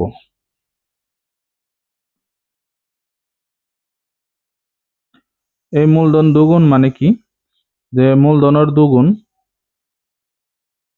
মূলধনৰ দুগুণ হলে হেতু কি বস্তু হ'ব যে মূলধন যদি a হয় তেতিয়াহলে মূলধন যদি p হয় তেতিয়া কি হ'ব 2p হ'ব তার দুইগুণ হ'ব এতিয়া বহাব লাগে কেনেকৈ চোৱা যে যেহেতু আমাৰ সময় উলিয়াব দিছে ইয়াতে এমাউন্টৰ সূত্ৰ ব্যৱহাৰ হ'ব কাৰণটো হল a ইকুৱেল টু কি আছিলে p প্লাস i তো ইয়াতে এমাউন্টৰ যেটো সূত্ৰ আছে এটো ব্যৱহাৰ হ'ব ইয়াত আমি এনেকৈ কৰিব পাৰো যেহেতু a আছে ইয়াতে a এৰ ঠাইত আমি টুৱাইস p বহাব পাৰো কাৰণ মূলধনৰ দুইগুণ হলে a হ'ব অৰ্থাৎ সবৃদ্ধি মূল হ'ব কিবা এটা বছৰ টি বছৰৰ পিছত ইয়াত p প্লাস i এৰ সূত্ৰটো কি হ'ব যে p into r into t by 100 এতিয়া চোৱা ইয়াতে এটা কাম কৰিব পৰা যায় যে p দুটাৰ পৰা আমি কমন লব পাৰি p common hall 1 plus r into t by 100 এতিয়া এই p যদি এইফালে আহে তেতিয়া হৰণ হৈ যাব কাৰণ ইয়াতে পূৰণ হৈ আছে তেতিয়া 2p by p equal to কি থাকিব ইয়াতে 1 plus r ৰ মানটো হল 5.75 টাইম এটো সময়টো নাই 100 তে p আৰু p ক্যান্সেল হৈ যাব তেতিয়া চোৱা কি হ'ব এতিয়া যে 2 ৰৈ গল ইয়াতে আৰু এইফালে আমি কি কৰিম এটো 5 ৰে কাটিলে ইয়াত যাব এবাৰ দশমিকৰ পিছত যাব এবাৰ আৰু 5 বাৰ আৰু ইয়াতে 5 ৰে কাটিলে 20 বাৰ যাব তো আমি কিমান পালো 1 plus 1.15 into t by 20 আকৌ 5 ৰে কাটিলে ইয়াত যাব 4 বাৰ ইয়াত যাব আমাৰ হেৰি 0.223 কাৰণ ইয়াতে 10 ৰ ভিতৰত দুবাৰ যাব আৰু 11 ৰ ভিতৰত এক বাছে 15 ৰ ভিতৰত তিনিবাৰ যাব এতিয়া চোৱা দশমিকৰ পিছত দুঘৰ হল এটা কাম কৰিব পাৰি আমি ইয়াতে লহাগু লব পাৰি লহাগু যদি 4 লও তেতিয়া 4 আহিব প্লাস 0.23 ইয়াতে ইনটু t হ'ব 4 এইফালে আহিলে কি হ'ব পূৰণ হ'ব তো 2 into 4 ইয়াতে কি হ'ব যে 4 plus 0.23 into t এতিয়া চোৱা ইয়াতে কিন্তু 2 4 গুণ 8 হৈ আছে আৰু এই 4 এইফালে আহিলে মাইনাস হ'ব তেতিয়া 0.23 into t থাকিব এতিয়া ইয়াতে হেৰি কৰিব পাৰি ইয়াত 4 বিয়োগ কৰিলে 4 থাকিব। তো 4 থাকিলে 0.23 ইনটু টি। এতিয়া এইটো এইফালে টিৰ লগত পূৰণ হৈ আছে, এইখিনি এইফালে আহিলে হৰণ হ'ব। তাৰ মানেটো হ'ল যে আমি এনেকৈ লিখিব পাৰি যে টি ইকুৱেল 4/0.23। এতিয়া চোৱা, যদি আমি পইণ্টটো উঠাব বিচাৰোঁ তেতিয়া ইয়াৰ লগত 100 পূৰণ কৰিব লাগিব, কাৰণ পইণ্টৰ পিছত দুঘৰ আছে, 4 × 100। এতিয়া টি ইকুৱেল টু ইয়াতে হ'ব 400 আৰু ইয়াতে হ'ব 23, পইণ্টটো উঠি যাব। এতিয়া হৰণ কৰিলে চোৱা, 23 হৰণ কৰিলে কিমান বাৰ যাব? ইয়াতে যদি হৰণ কৰোঁ 23 400, এবাৰ 23, ইয়াত 17 বাচিব। তেতিয়া 0 দিলে কি হ'ব? ইয়াতে 0 নামাই আহিলে এতিয়া 170, ইয়াত কিমান বাৰ যাব? 5 বাৰ গ'লে 100, 6 7 7 বাৰ যাব। 7 3 × 21 1, হাতত 2, 7 2 × 14, 2 16, গতিকে 9 বাচিব। ইয়াত আমি এনেকৈ লিখিম 17 সমস্ত 9 আৰু তলত থাকিব 23, 23/9 বছৰ হ'ব। এইটো যেহেতু সময়, এইটো বছৰ হ'ব। এইখিনি ওলাব। 9 নম্বৰ প্ৰশ্নটো চোৱা, বছৰি 16% সুতৰ হাৰত 8,250 টকাৰ 3 সমস্ত 2 ভাগৰ 1 বছৰৰ সৰল সুদ আৰু সবৃদ্ধি মূল উলিয়া। ইয়াতে সৰল সুদ মানে আই আৰু সবৃদ্ধি মূল এ উলিয়াব দিছে। তো বাকী ইয়াতে সুতৰ হাৰ আৰু মূলধন সময় দিয়াই আছে, গতিকে এইখিনি আমি লিখি লওঁ প্ৰথমত। ইয়াতে এতিয়া আমি সূত্ৰ বহাম, যেটো পি আৰ টি, এই তিনিটাৰ মানে আছে। এতিয়া আমি সুদ উলিয়াওঁ। সুতৰ যেটো সূত্ৰ আছে সেইটো ব্যৱহাৰ হ'ব ইয়াতে, যে আই ইকুৱেল টু কি আছিলে? P into R into T by 100। ইয়াতে আমি মান বহাই দিম। ইয়াৰ পিৰ মানটো হ'ল 8,250 টকা, আৰৰ মান হ'ল 16%, তাৰপিছত টিৰ মানটো হ'ল 3 সমস্ত 1/2, তাৰপিছত ডিভাইডেড বাই 100। ইয়াৰ পিছত 0 আমি কেনচেল কৰি দিলোঁ তলে ওপৰে। ইয়াৰ পিছত আমাৰ লিখিব লাগিব ইয়াতে 8 2 5, তলত 10 × 16, আৰু এইটো সমস্ত ভাঙি দিম আমি, যেটো হেৰি আছে 3 2 × 6 একে 7, 7 ওপৰত যাব, তলত 2। এতিয়া চোৱা, 2ৰে 16 হৰণ কৰিলে 8 বাৰ যাব, আৰু ইয়াতে যদি আমি হেৰি কৰোঁ 10ক যদি আমি কাটো 5ৰে তেতিয়া 2 বাৰ যাব, ইয়াতে যাব এবাৰ, 32ৰ ভিতৰত 6 বাৰ, 2 বাছে 25ৰ ভিতৰত 5 বাৰ যাব। এতিয়া চোৱা, 2 8ৰ ভিতৰত 4 বাৰ হৰণ যায় আছে, তো 4। এতিয়া 165 × 4 × 7, এইখিনি আমি পূৰণ কৰিম। এতিয়া 4 আৰু 7 পূৰণ কৰিম প্ৰথমত, 165 × 28, তেতিয়াহ'লে 165 আৰু 28 পূৰণ কৰিলে কিমান হ'ব? 8 5 × 40, 0 হাতত 4, 8 6 × 48, 52, 52 2 হাতত 5, আৰু 8 1 × 8 5 13, তাৰপিছত 2 5 × 10, 0, আৰু 2 6 × 12 13, 3 2 1 2 3।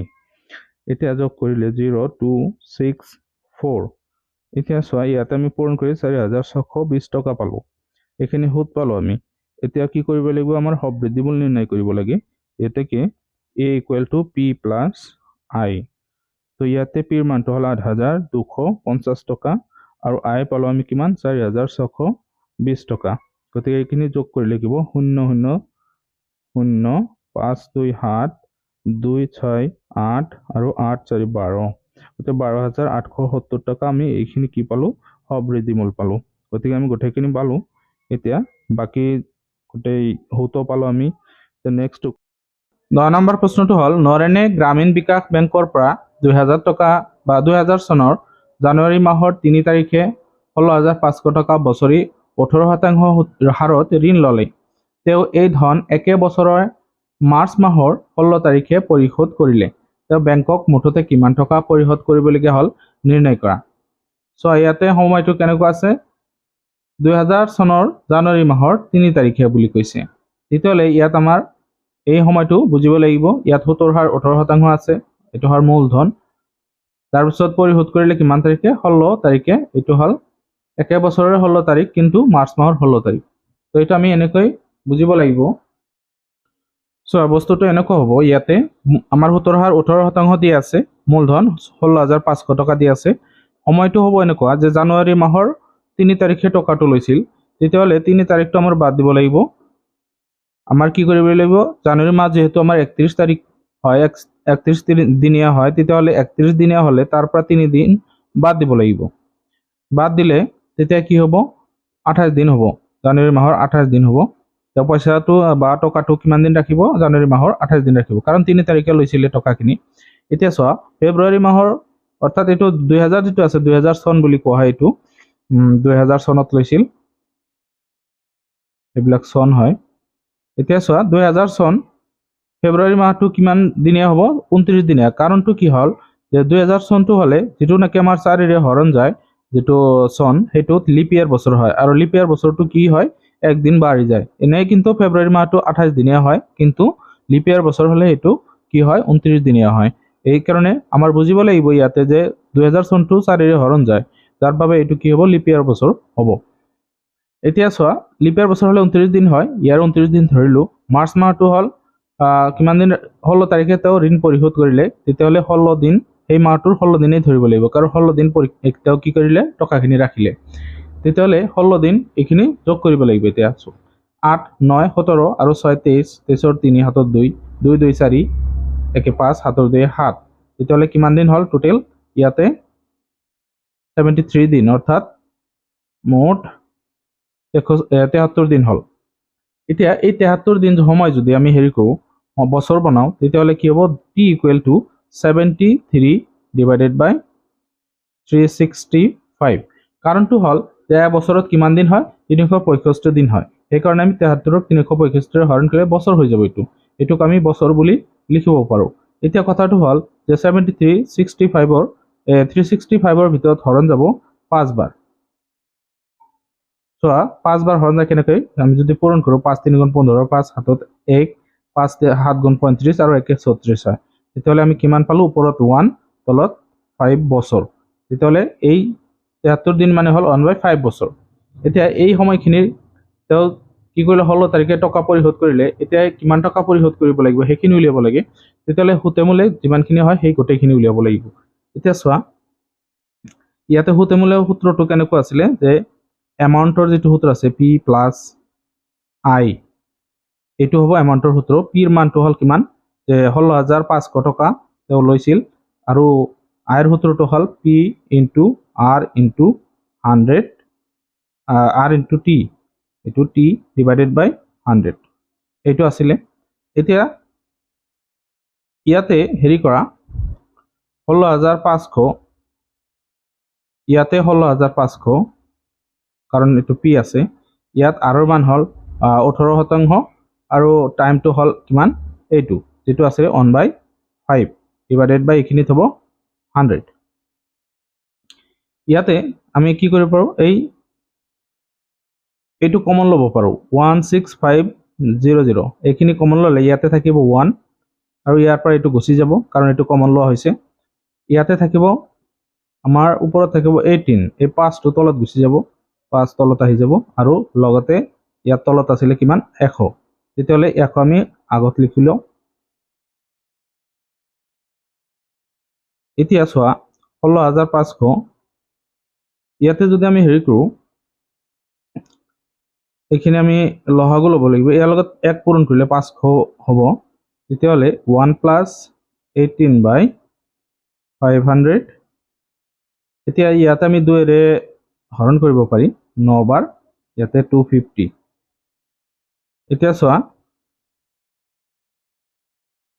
16500 ইয়াতে লহাগু হ'ব 250 + 9 তেতিয়াহ'লে আমি হেৰি কৰিব পাৰো 16500 ইয়াতে পূৰণ এইখিনি যোগ কৰি দিও আমি 259 ডিভাইডেড বাই 250 তে শূন্য শূন্য ক্যান্সেল কৰি দিলো 25 ৰে এইখিনি হৰণ কৰিলে 165 ৰ ভিতৰত যাব 6 বাৰ তেতিয়াহ'লে 15 আছে আকৌ 150 হয় 6 বাৰ যাব তেতিয়াহ'লে 66 ইনটু 259 ইয়াৰ লগত আমি পূৰণ কৰি দিওঁ 66 259 6 9 গুণ 54 4 হাতত 5 6 5 গুণ 30 আৰু 5 35 আৰু 5 হাতত 3 6 দুগুণে 12 আৰু 3 15 এতিয়া ইয়াতে একে হ'ব 4 5 5 1 4 9 0 ইয়াতে হ'ব 6 7 ইয়াতে 7 1 হ'ব তেতিয়াহ'লে 17094 টকা এইখিনি হ'ব কি সবৃদ্ধি মূল আমাক কি উলিয়াব দিছিলে পৰিশোধ কৰিব লগা টকাখিনি therefore আমি লিখিব পাৰোঁ বেংকত পৰিশোধ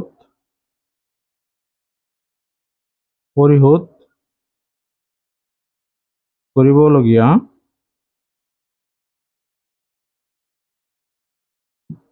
ধন ইকুৱেল টু আমি লিখিব পাৰোঁ 17,094 টকা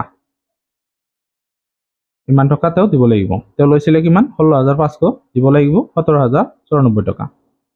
এতিয়া আমি 11 নম্বৰ প্ৰশ্নটো সমাধান কৰোঁ আহা 11 নম্বৰ প্ৰশ্নটো চোৱা বছৰি 12% হাৰ সুতত 1825 টকাৰ 2015 চনৰ বৰ্ষৰ মাৰ্চ মাহৰ 16 তাৰিখৰ পৰা আগষ্ট মাহৰ 9 তাৰিখলৈ সবৃদ্ধি মূল কিমান হ'ব এতিয়া কৈছে কি মাৰ্চ মাহৰ 16 তাৰিখ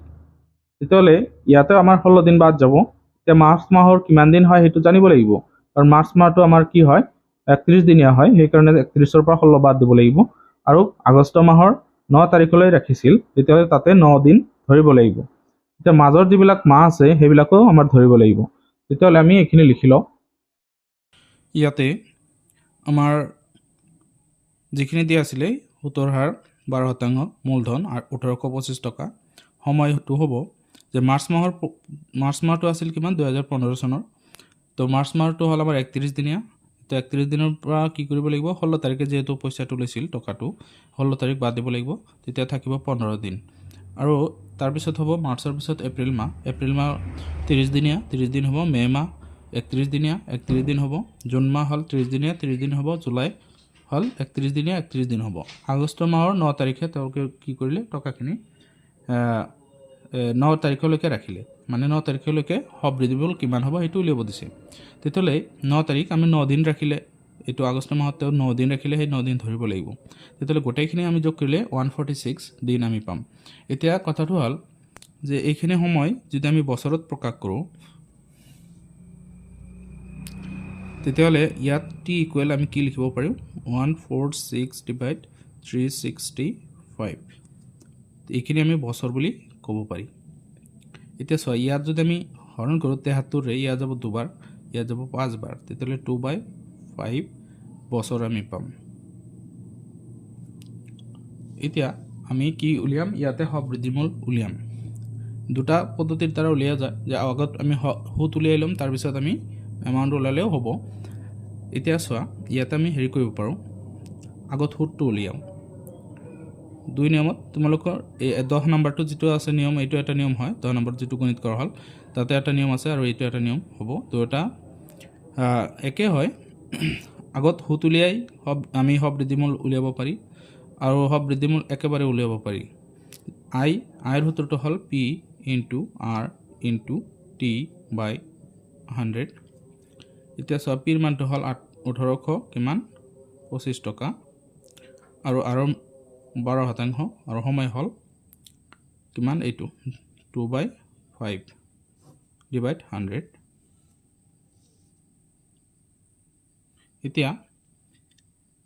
ইয়াত আমি হেৰি কৰিব পাৰোঁ যে 5 ইয়াতে হৰণ দিব পাৰোঁ 18ৰ ভিতৰত 3 বাৰ 3 বাছে 32ৰ ভিতৰত 6 বাৰ আৰু 2 বাছে 25ৰ ভিতৰত 5 বাৰ তেতিয়াহ'লে কিমান পালোঁ 365 ইনটু 12 ইনটু 2 এতিয়া তলত হ'ব 100 ইয়াত 5 কাটিলে 20 বাৰ যাব ইয়াত 5 কাটিলে যাব 7 5 35 আৰু 3 তাৰপিছত 2 ইয়াত 10 বাৰ যাব এতিয়া 12 আৰু 10ক যদি 2 কাটো ইয়াত 6 বাৰ ইয়াত যাব 5 বাৰ তেতিয়াহ'লে আমি পাই আছোঁ কিমান 73 ইনটু 6/5 এতিয়া চোৱা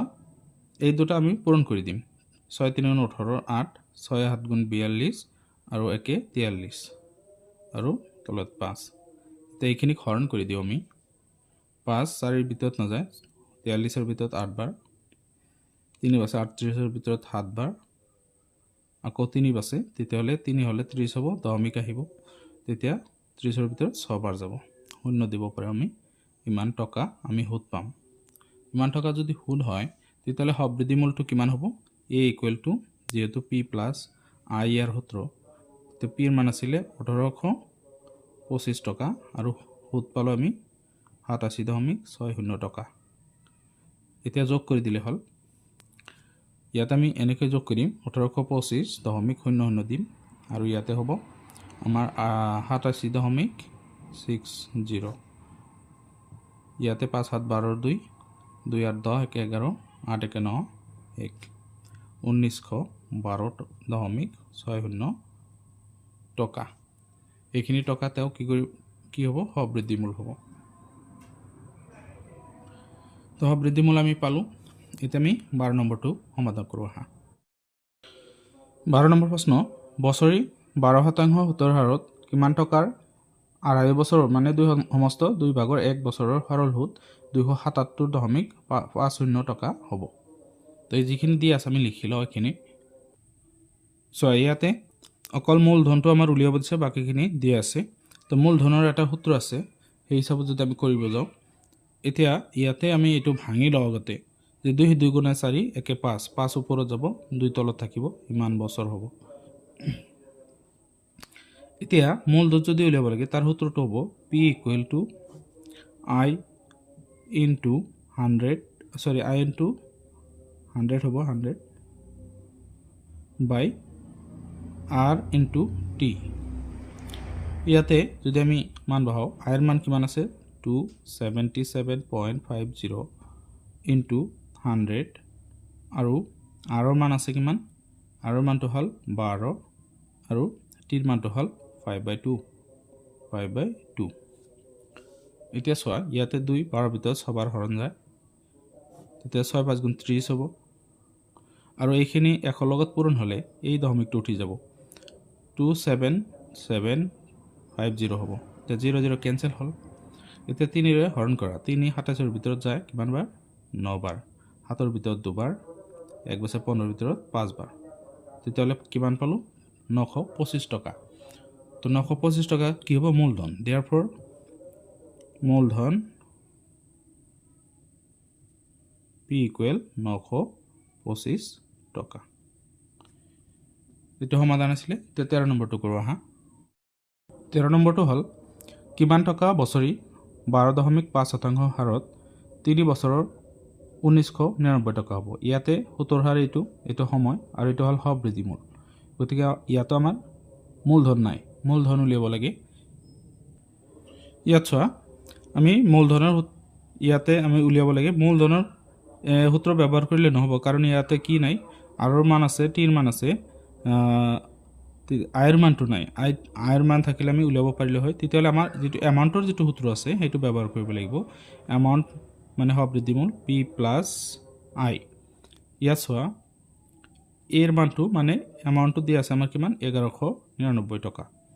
আৰু p + i এর সূত্রটো হল p into r into t divided by 100 এতিয়া এই দুইটা ঠাইৰ পৰা আমি কি কৰিব পাৰো p টো কমন লব পাৰো যদি p কমন লোৱা হয় ইয়াতে থাকিব 1 ইয়াতে p গুছি যাব ইয়াত থাকিব r into t by 100 তেতিয়া চোৱা 1199 টকা p 1 plus r এৰ মানটো হল 12.5 আৰু টাইমটো হল 3 বছৰ তলত 100 1199 টকা p ইয়াতে আমি 3 লগত এখিনি পূৰণ কৰি দিম 1 plus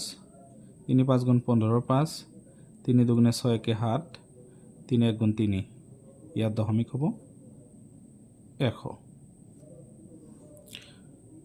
এতিয়া ইয়াত যেহেতু দশমিক আছে দশমিকটো উঠোৱাৰ কাৰণে 10 ৰে পূৰণ কৰিব লাগিব তো ইয়াত আমি লিখিলোঁ 1199 পি 1 প্লাছ ইয়াত আমি 37.5 ইনটু 10 আৰু ইয়াতে 100ৰ লগতো 10 পূৰণ কৰিব লাগিব কাৰণ ইয়াতে ওপৰত আমি কৰিছোঁ তেতিয়া তলতো কৰিব লাগিব এতিয়া চোৱা 1199 পি 1 প্লাছ ইয়াত আমাৰ দশমিকটো উঠি যাব তেতিয়া 375 হ'ব ইয়াত হ'ব 1000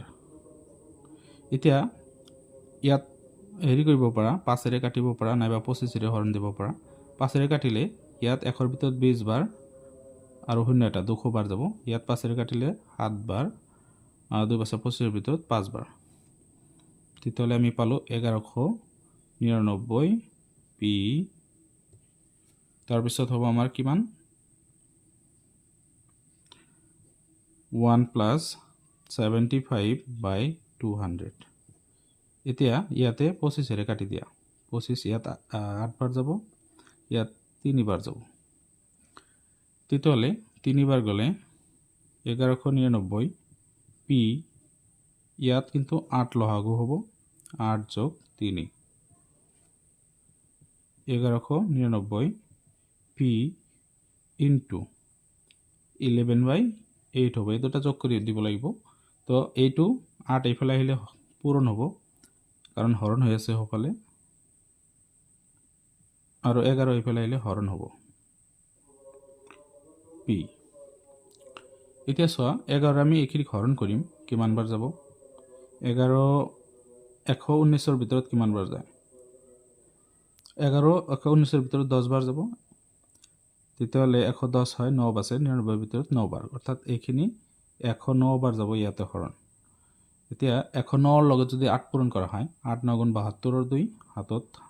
7 ৰল 8 0 গুণ 0 হাতে 7 8 1 গুণ 8 ইকুৱেল টু পি তেতিয়াহ'লে মূলধন আমি কিমান পালোঁ 872 টকা therefore মূলধন 872 টকা এতিয়া আমি 14 নম্বৰটো কৰিম 14 নম্বৰ প্ৰশ্ন হ'ল কিমান সময়ত বছৰি 14% হাৰত 640 টকাৰ সুদ 224 টকা হ'ব এইটো সুদ দিয়া আছে এইটো হ'ল মূলধন এইটো সুতৰ হাৰ সময়টো উলিয়াব লাগে ইয়াতে লিখাখিনি লিখি লওঁ যিখিনি দিয়া আছে ইয়াত চোৱা ইয়াতে আমাৰ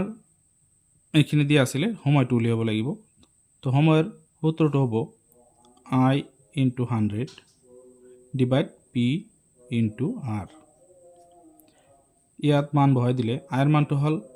কিমান 224 আৰু 100 পিৰ মানটো হ'ল 640 আৰু আৰ মান হ'ল 14%। এতিয়া চোৱা শূন্য দুটা কেনসেল কৰি দিলোঁ এতিয়া যদি হেৰি কৰোঁ আমি 2ৰে কাটো ইয়াত 7 বাৰ ইয়াত 5 বাৰ এতিয়া আমি 7ৰে এইখিনি হৰণ কৰোঁ 22ৰ ভিতৰত এবাৰ 3 বাৰ আৰু 1 বছৰৰ ভিতৰত দুবাৰ 32 বাৰ আকৌ 32 64ৰ ভিতৰত দুবাৰ হৰণ যাব তেতিয়াহ'লে ওপৰত 5 ৰল তলত 2 এটা যদি আমি সমস্ত বনাও 2 5ৰ ভিতৰত দুবাৰ হৰণ যায় তেতিয়া 1 বাছে 1 ওপৰত থাকিব 2 এৰ হৰণ কৰা হৈছিল 2 তলত থাকিব ইমান বছৰ হ'ব সময়টো আমি পালো কিমান 2 সমস্ত 2 ভাগৰ 1 বছৰ এতিয়া 15 নম্বৰটো আমি কৰো 15 নম্বৰ প্ৰশ্নটো হ'ল কি হাৰত কোনো ধন 6 সমস্ত 4 ভাগৰ 1 বছৰত ইয়াৰ দুগুণ হ'ব ইয়াত কথাটো হ'ল যে মূলধন যদি আমি p বুলি ধৰো তেতিয়া হব বৃদ্ধিমূল হ'ব কিমান মানে a এমাউন্টটো হ'ব p ৰ দুগুণ অৰ্থাৎ a = 2p হ'ব অর্থাৎ p এর দুগুণ মানে 2 এর পিক পূরণ করলে 2p হব আর সময়টো দি আছে 6 সমস্ত 4 ভাগৰ 1 বছৰ তেতিয়াহ'লে আমাৰ মূলধনটো কিমান হেইটো উলিয়াব লাগে তেতিয়াহ'লে আমি এইটো কৰো কেনেকৈ চাও ইয়াত আমাৰ সময়টো দি আছে 6 সমস্ত 4 ভাগৰ 1 বছৰ আমি ইয়াতে ধৰি লও যে ধৰা হল 6 সমস্ত 4 ভাগৰ 1 বছৰত মূলধনৰ 2 গুণ হ'ব সব বৃদ্ধিমূল তেতিয়াহ'লে কি হাৰত বুলি কৈছে r শতাংশ হাৰত বুলি আমি লও r শতাংশ হাৰত p টকাৰ সব বৃদ্ধিমূল সবৃদ্ধিমূল 2p হ'ব দুগুণ মানে 2p হ'ব অৰ্থাৎ 2p মানে মূলধনৰ 2 গুণ তেতিয়াহ'লে ইয়াত আমি এমাউণ্টটো কি পালোঁ 2p পালোঁ আমি এতিয়া চোৱা যদি আমি হেৰি কৰিব যাওঁ ইয়াতে মূলধন উলিয়াব যাওঁ তেতিয়া এমাউণ্টৰ যেটো সূত্ৰ আছে সেইটো ব্যৱহাৰ কৰিব লাগিব এমাউণ্টৰ সূত্ৰটো হ'ল a = p + i ইয়াতে এৰ মানটো আমি বহাই দিম 2p আৰু p + i এৰ সূত্ৰটো হ'ল p * r * t / 100 তো i এৰ ঠাইতে আমি এটো লিখি দিছো এতিয়া এই দুইটা ঠাইৰ পৰা আমি p কমন লম 2p = p 1 প্লাস ইয়াতে থাকিব r * t / 100 এতিয়া সব p ইয়াতে পূৰণ হৈ আছে এফালে আহিলে কি হ'ব এফালে আহিলে কিন্তু হৰণ হৈ যাব এটো তেতিয়াহলে 2p / p আমি লিখিব পাৰো ইয়াতে থাকিল কিমান 1 প্লাস r * t টাইমটো আমাৰ দিয়া আছে কিমান 6/4 এটো আমি ভাঙি দিও 6 4 24 একে 25 25 ওপৰত তলত 4 বছৰ তেতিয়াহলে ইয়াত আমি টাইমটো লিখিম 25 ওপৰত থাকিব ইয়াতে 100 আছে আৰু এই 4টো যেটো আছে এটো তলত আহি যাব এতিয়া চোৱা p আৰু p ক্যান্সেল যাব 2 = ইয়াতে 25 একৰ ভিতৰত 4 বাৰ হৰণ যায় তেতিয়াহলে 1 প্লাস আমি কিমান পাম 4 4 গুণ 16 মানে r/16 এতিয়া চোৱা 1 যদি এইফালে আহে মাইনাস হৈ যাব 2 - 1 = r/16 তেতিয়া 2 এর পৰা 1 গলে কিমান থাকিব 1 থাকিব 1 পূৰণ 16 মানে এই 16 r ৰ লগত হৰণ হৈ আছে এইফালে আহিলে পূৰণ হ'ব = r হৈ গল তেতিয়াহলে 1 16 গুণ 16 অৰ্থাৎ r ৰ মান কিমান পাই আছো আমি 16% সুতৰ হাৰ কিমান হল সুতৰ হাৰ 16% তো আমাৰ ইয়াতে প্ৰশ্নটোত কি উলিয়াব দিছিলে সুতৰ হাৰ উলিয়াব দিছিলে হেতু সমাধান আছিল কি হাৰত বুলি কৈছিল গতিকে সুতৰ হাৰ আমি কিমান পালো 16% এইটো সমাধান আছিল এতিয়া 16 নম্বৰটো কৰো আহা 16 নম্বৰটো হল যে কোনো ধনৰ বছৰি 9% হাৰত 4 বছৰৰ সবৃদ্ধিমূল হয় 850 টকা আকৌ কৈছে কি বছৰি 10% হাৰত উক্ত ধনৰ 3 বছৰৰ সবৃদ্ধিমূল কিমান হ'ব তো দুটা ইয়াতে দুবাৰ কৰিব লাগিব এটা 9% সুতৰ হাৰত আৰু এটা হল 10% সুতৰ হাৰত তেতিয়ালে মূলধন কিমান ইয়াতে হেতু নাই কিন্তু মূলধনটো আমি প্ৰথম ক্ষেত্ৰৰ পৰা উলিয়াব লাগিব এইখিনি কৰি তো ইয়াতে প্ৰথম ক্ষেত্ৰ বুলি আমি লিখিম তো চোৱা p মূলধনটো উলিয়াব লাগে হেতু নাই তেতিয়ালে আমাৰ বাকিখিনি লিখি লৈছো তো ইয়াত আমি কি কৰিম p r t i টো নাই তেতিয়ালে আমি p ৰ মানটো উলিয়াৰ কাৰণে আমাৰ এমাউন্টৰ যেটো সূত্ৰ আছে হেতু ব্যৱহাৰ কৰিব লাগিব সো এমাউন্টৰ সূত্ৰটো কি হয় যে 9% সুতৰ হাৰত তেতিয়ালে a = p + i ইয়াতে এমাউন্টৰ যেটো মান আছে হেতু আমি বহাই দিও 850 = p + p ৰ সূত্ৰটো হল p * r * t / 100 এতিয়া চোৱা ইয়াতে আমি 850 p দুটা কমন ললো এই দুই জায়গাৰ পৰা তেতিয়া 1 প্লাস কিমান থাকিব r * t /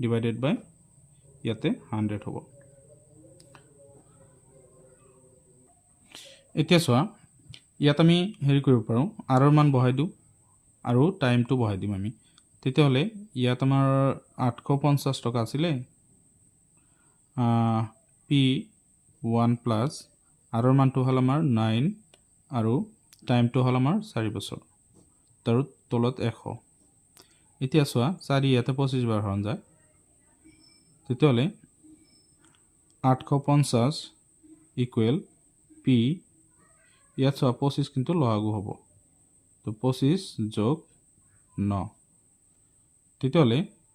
850 p * আমি এই দুটা যোগ কৰি দিম তেতিয়া 34 হ'ব তলত 25 এতিয়া 25 হৰণ হৈ আছে এফালে আহিলে কিন্তু পূৰণ হ'ব 850 পূৰণ 25 আৰু 34 হৰণ হ'ব = p ৰৈ গল এতিয়া চোৱা ইয়াত আমি 17ৰে হৰণ কৰিব পাৰোঁ 17 দুবাৰ যাব 85ৰ ভিতৰত যাব 5 বাৰ আৰু শূন্যটো বাছি গ'ল 50 হ'ব তেতিয়া চোৱা এতিয়া 2 50ৰ ভিতৰত 25 বাৰ হৰণ যায় এতিয়া ৰৈ গ'ল কিমান 25 পূৰণ 25 ইকুৱেল টু পি এতিয়া 25 আৰু 25 পূৰণ কৰিলে কিমান হয় 625 তেতিয়াহ'লে পিৰ মান পালোঁ কিমান 625 টকা আমি লিখি লওঁ therefore মূলধন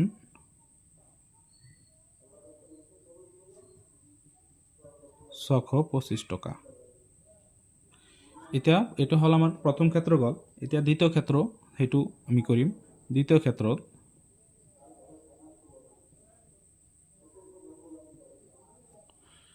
ক্ষেত্ৰত আমাৰ মূলধন তো এইটো পালোৱে মূলধনটো হ'ল 625 টকা তাৰপিছত আমাৰ বাকি কি দিয়া আছিলে সুতৰ হাৰ হ'ল কিমান 10% আৰু সময়টো হ'ল কিমান 3 বছৰ ইয়াতে কিন্তু আমাৰ সবৃদ্ধি মূল উলিয়াব দিছে এৰ মানটো কিমান হ'ব উলিয়াব দিছে এতিয়া ইয়াত আমি কেনেকৈ কৰিব লাগিব এইটো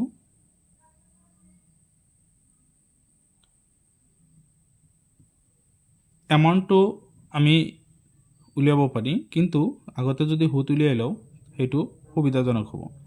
নহলে ডাইৰেক্ট উলিয়াব পাৰি a equal to p plus i যেটো আছে এই সূত্ৰৰ দ্বাৰা উলিয়াব পাৰি ইয়াত আমি কি কৰিম পিৰ মানটো 625 বুলি লিখিম একেবাৰে সহজ কৰি লিখি লওঁ p প্লাস i এর সূত্র যেটা আছে p into r into t বাই 100 এই সূত্ৰৰ দ্বাৰা আমি কৰিব পাৰি এতিয়া চোৱা দুটা ঠাইৰ পৰা আমি p কমন লৈছো তাৰ পিছত ইয়াত 1 প্লাস r ইনটু t বাই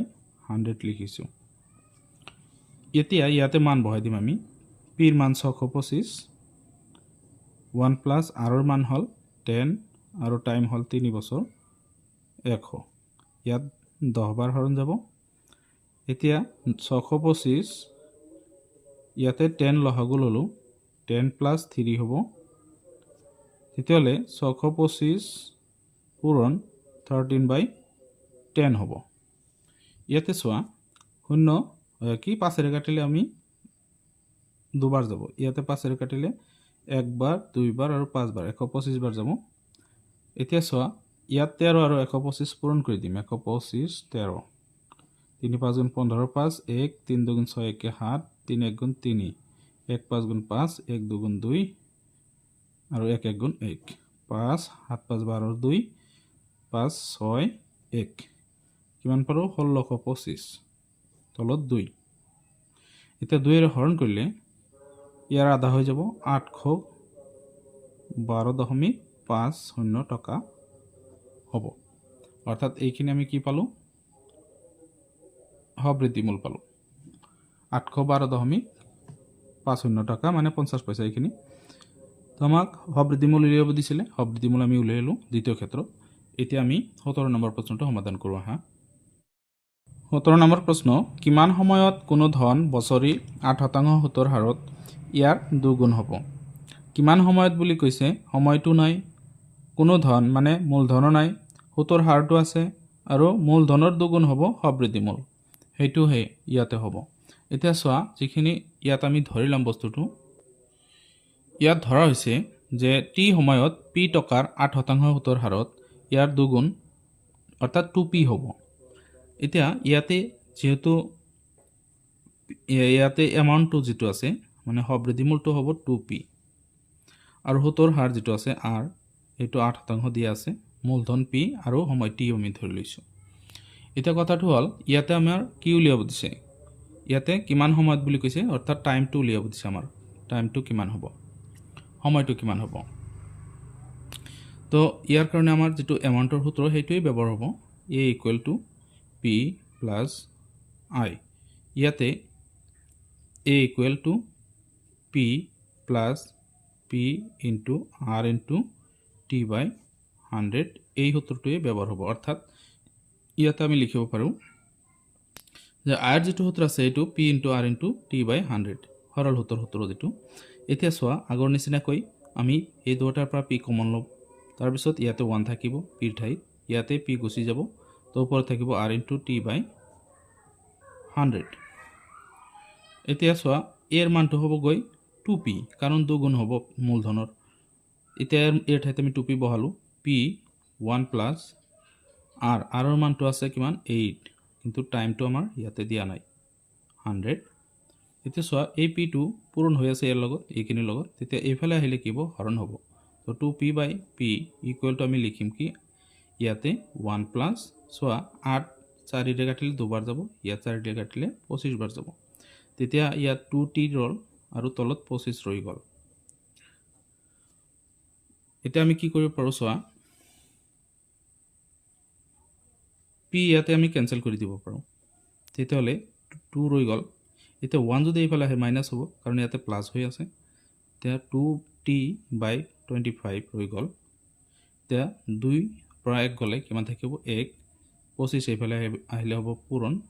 আৰু 2 এইফালে আহিলে হ'ব হৰণ তেতিয়া ৰৈ গ'ল t এতিয়া চোৱা 25 1 গুণ 25 তলত 2 t এতিয়া 2 এৰ হৰণ কৰিলে ইয়াতে 12 সমস্ত 2 ভাগৰ 1 হ'ব অৰ্থাৎ এইখিনি বছৰ হ'ব অৰ্থাৎ সময়টো আমি কিমান পালো t ইকুৱেল আমি পালো 12 সমস্ত 2 ভাগৰ 1 বছৰ প্ৰশ্ন 18 কি হাৰত মানে সুতৰ হাৰ উলিয়াব দিছে 624 টকা আঢ়াই বছৰত 884 টকা হ'ব এইটো হ'ব সবৃদ্ধিমূল এইটো সময় এইটো হল কি হাৰত এইটো হল মূলধন তো ইয়াতে আমাৰ সুতৰ হাৰ উলিয়াব দিছে ইয়াত মূলধন 624 টকা সময় আঢ়াই বছৰ এটা আমি এনেকৈ কৰিব পাৰো দুই সমস্ত 2 ভাগৰ 1 আছে 2 দুগুণে 4 1 5 5 ওপৰত যাব 2 তলত কিমান বছৰ হ'ব এতিয়া চোৱা a ইকুৱেল টু 824 টকা আছে তো ইয়াত আমাক কি হাৰত বুলি কৈছে যেহেতু তেতিয়ালে আমাৰ সুতৰ হাৰ উলিয়াব দিছে এতিয়া আমি কি কৰিম ইয়াতে প্ৰথমত আমি সুত উলিয়াই লও সুতৰ সূত্ৰটো কি হ'ব যে এমাউন্টৰ পৰা আমি যদি মূলধন বাদ দিও তেতিয়া সুত ওলাব এতিয়া এমাউন্ট কিমান আছিল দিয়া 884 টকা ইয়াৰ পৰা মূলধন যদি আমি বাদ দিও মূলধনটো হল 624 টকা এতিয়া এইখিনি বাদ দিলে কিমান ওলাব চোৱা 4 পৰা 4 গলে 0 8 পৰা 2 গলে 6 8 পৰা 6 গলে 2 260 টকা ওলাব ইয়াতে সুত তেতিয়ালে সুত যদি ইমান খিলি ওলায় এতিয়া আমাৰ কি উলিয়াব লাগে সুতৰ হাৰৰ সূত্ৰটো কি আছিল সুতৰ হাৰৰ সূত্ৰটো হল r equal to i into 100 divided by p into t ইয়াতে আমি মান বহাই দিম এতিয়া ইয়াতে মান বহালে i এর মানটো হ'ব 260 টকা যেটো আমি উলালো এতিয়া 100 ডিভাইডেড বাই p এর মানটো হল 624 টকা আৰু টাইমটো হল 5/2 এতিয়া ইয়াতে আমি 2 এৰে এখিনি হৰণ কৰো 312 হ'ব 312 তাৰ পিছত 5 এৰে আমি ইয়াক হৰণ কৰিলে 20 বাৰ যাব তেতিয়া 260 পূৰণ 20 তলত ৰৈ গল কিমান 312 তো 2 এৰে কাটিলে ইয়াত 15 বাৰ 30 এৰ ভিতৰত 31 এৰ ভিতৰত 12 ভিতৰত 6 বাৰ ইয়াত 2 এৰে কাটিলে 10 বাৰ আকৌ 2 এৰে কাটা 15 এৰ ভিতৰত 7 বাৰ 16 এৰ ভিতৰত 8 বাৰ ইয়াত 5 বাৰ যাব এতিয়া 2 এৰে এইখিনি কাটিলে 3 বাৰ 18 এৰ ভিতৰত 9 বাৰ ইয়াত 2 এৰে কাটিলে 31 তেতিয়ালে সোয়া 31 ৰৈ গল ওপৰত তলত ৰৈ গল কিমান 39 তেতিয়া আৰু হৰণ কৰিলে ইয়াত যাব 10 বাৰ আৰু ইয়াত 3 বাৰ তেতিয়ালে আমি কিমান পালো 10 ওপৰত তলত 3 এটো যদি আমি সমস্ত বনাই দিও 3 বাৰ হৰণ যাব 1 বাছে 3 তলত ইমান কিন্তু পাৰ্সেন্ট হ'ব সুতৰ হাৰ হ'ব তো আমি আনসাৰটো পালো সুতৰ হাৰটো পালো আমি এতিয়া আমি 19 নম্বৰ প্ৰশ্নটো সমাধান কৰো হা 19 নম্বৰ প্ৰশ্নটো হল যে কিমান টকাৰ বছৰি 10% হাৰত 4 বছৰৰ সৰল সুত 25 টকাৰ বছৰি 12% হাৰত 3 বছৰৰ সৰল সুতৰ সমান হ'ব তেটো আকৌ বুজিলোৱা কিমান টকাৰ মানে মূলধন নাই বছৰি 10% হাৰত 4 বছৰৰ সৰল সুত যিমান হ'ব 2500 টকাৰ বছৰি 12% হাৰত 3 বছৰৰ সৰল সুতৰ সমান হ'ব তেতিয়ালে আমাৰ ইয়াতে দুটা বস্তু হ'ব ইয়াৰে যিমান সুত হ'ব 4 বছৰৰ ইয়াৰে 3 বছৰ যিমান সুত হ'ব দুটা সমান হ'ব ইয়াত 2500 টকাৰ সুত হ'ব ইয়াতে কিমান টকা বা মূলধন দিয়া নাই তেতিয়ালে কিমান টকা বুলি কৈছে তেতিয়া আমাৰ ইয়াতে মূলধন প্ৰথম ক্ষেত্ৰত মূলধনটো উলিয়াব লাগে তেতিয়াহ'লে আমি লিখি লওঁ ইয়াতে দুটা। চোৱা, প্ৰথম ক্ষেত্ৰ হ'ব P1, মূলধনটো দিয়া নাই, R1 10%, আৰু সুতৰ টাইমটো আছে 4 বছৰ। এইটো হ'ল সুত, প্ৰথম সুতটো কিমান সেইটো লাগে, আৰু ইয়াতে মূলধন দিয়া আছে দ্বিতীয়, যে তাৰ কাৰণে 2 লিখা আছে P2 2500 টকা, আৰু সুতৰ হাৰ R2 12%, টাইমটো 3 বছৰ, মানে 2 নম্বৰ টাইম এইটো, আৰু I2 উলিয়াব লাগে। মানে ইয়াতে I2 আৰু I1 সমান, মানে সুত দুটা সমান, যদিও বেলেগ বেলেগ বছৰ হয়। সেইটো আমাৰ শৰ্ত দিছে, তেতিয়াহ'লে আমি ইয়াত লিখিব পাৰোঁ শৰ্ত অনুসৰি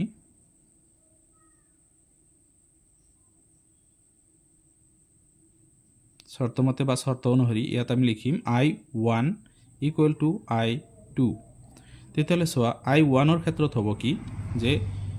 আইৰ সূত্ৰটো হ'ল P1 into R1 into T1/100। এইখিনি হ'ব 1ৰ ক্ষেত্ৰত, খালি গোটেইকেইটা 1 হ'ব। আৰু I2ৰ ক্ষেত্ৰত হ'ব, আইৰ সূত্ৰটো হ'ল P2 R2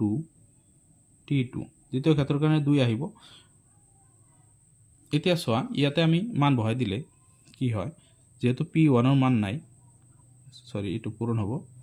R1ৰ মান 10, আৰু টাইম হ'ল 4 বছৰ, তলত 100, আৰু ইয়াত P2ৰ মান হ'ল 2500 টকা, আৰু R2 হ'ল 12%, আৰু টাইম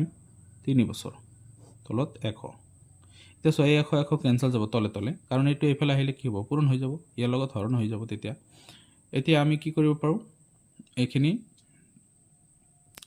P1 ইনটু 10 ইনটু 4, ইয়াত ৰৈ গ'ল 2500 পূৰণ 12 পূৰণ 3।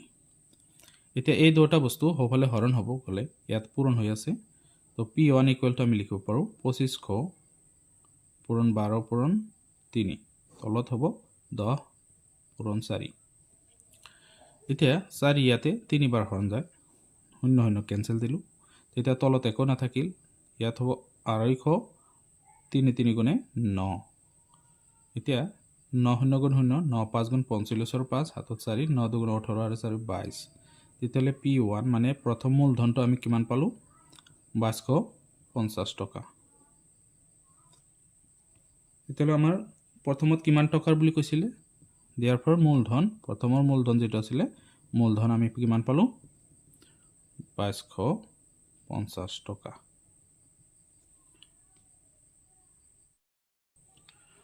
প্ৰশ্ন নম্বৰ 20, ইয়াতে কোনো ধনৰ 4 সমস্ত 2 ভাগৰ 1 বছৰৰ মূৰত সৰল সুত উক্ত ধনৰ 5 ভাগৰ 3ৰ সমান, তেতিয়াহ'লে সুতৰ হাৰ নিৰ্ণয় কৰিব দিছে। এতিয়া কথাটো হ'ল, কোনো ধনৰ মানে মূলধন নাই ইয়াতে, আৰু এইটো সময়, এই সময়ত সৰল সুত কিমান হ'ব, যে মূলধনৰ 5 ভাগৰ 3 অংশ, মূলধনৰ যদি 5 ভাগ কৰা হয় তাৰ 3 ভাগৰ সমান হ'ব সৰল সুতটো, অৰ্থাৎ সুতটো। তো শৰ্ত অনুসৰি আমি এইটো কৰোঁ। আহা, এইটো হ'ল সময় 4 সমস্ত 2 ভাগৰ 1, ইয়াত সমস্ত ভাঙি দিছোঁ, 4 2 গুণ 8 1 9, 9 ওপৰত যাব, 2 তলত থাকিব। তেতিয়াহ'লে চোৱা, আমাৰ যিটো শৰ্ত দিছে, শৰ্ত মতে আমি লিখিম, শৰ্ত মতে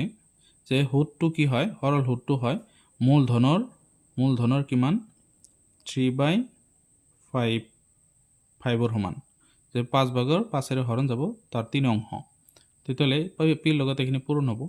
এতিয়া চোৱা, আইৰ মানটো যেহেতু ইয়াতে নাই, আমাৰ সুতৰ হাৰ উলিয়াব দিছে, তো সুতৰ হাৰ ইয়াতে আমাৰ সুতৰ হাৰটো কিমান হ'ব এইটো উলিয়াব দিছে। তো সুতৰ হাৰৰ কাৰণে আমি কেনেকুৱা সূত্ৰ ব্যৱহাৰ কৰিম, ইয়াতে যেহেতু আই আছে, আইৰ সূত্ৰটো হ'ব P into R into T/100, তো P ইনটু 3/5। চোৱা, ইয়াতে P যদি এইফালে আহে হৰণ হ'ব, তেতিয়া P into R into T/100 into P, ইয়াতেও দিব পাৰোঁ, এইফালেও দিব পাৰোঁ, তো এইফালে হ'ব 3/5। এতিয়া চোৱা, P কেঞ্চেল হৈ গ'ল। এতিয়া আমি মান বহাই দিওঁ, আৰৰ মানটো দিয়া নাই, কিন্তু সময়টো দিয়া আছে, R ইনটু সময়টো কিমান আছে 9/2, 2টো তলত যাব, তো ইয়াতে লিখিলে হ'ব এনেকুৱা 100 ইকুৱেল টু 3/5। এতিয়া 2 তলত আহি যাব, R into 9/100 into 2 equal to 3/5। তেতিয়াহ'লে চোৱা, আমি কি কৰোঁ, ইয়াতে এই 100 আৰু 2 হৰণ হৈ আছে এই দুটাৰ লগত, তো আমি এইফালে দি দিম r * 9 ৰৈ যাব 3/5 ইয়াৰ লগত পূৰণ হ'লে এইখিনি একেবাৰে 9টো আমি সেইফালে দি দিওঁ 9টো হৰণ হ'ব আৰু 100 পূৰণ 2 ওপৰত যাব তেতিয়াহ'লে 3 ইয়াতে 3 বাৰ হৰণ যায় তেতিয়াহ'লে চোৱা আৰু কাটিব 5 ইয়াতে হৰণ যাব 20 বাৰ তো 2 20 গুণে 40 হ'ব ওপৰত তলত 3 তো এইটো হ'ব r ৰ মান এতিয়া চোৱা r ৰ মানটোক যদি আমি 3 ৰ হৰণ কৰোঁ 40 যেহেতু ওপৰত আছে ইয়াত যদি আমি 3 ৰ হৰণ কৰোঁ তেতিয়া কিমান পাম 3 13 বাৰ যাব ইয়াতে 3 13 গুণ 39 হয় ওপৰত 1 বাচিব 3 তলত তেতিয়া r ৰ মানত শতাংশ দিব লাগে তো সূত্ৰৰ হাৰ আমি কিমান পালো 13 সমস্ত 3 ভাগৰ 1%। তো এইখিনি আমাৰ সমাধান আছিলে আমাৰ গোটেই চেপ্টাৰৰ সমাধানখিনি আমি কৰিলো যদি ভিডিওটো চাই ভাল লাগে প্লিজ চেনেলটো সাবস্ক্ৰাইব কৰি দিব লাইক কৰিব শেয়াৰ কৰিব আৰু যাতে শেয়াৰ কৰি দিব যাতে অন্যজনে চাই এইটো উপকৃত হ'ব পাৰে আৰু সমাধানবোৰ উলিয়াব পাৰে তাৰো যাতে হেল্প হয় গতিকে শেয়াৰ কৰি দিব বেছি বেছিকৈ এতিয়া ভিডিওটো ইমানতে সামৰিছো ধন্যবাদ।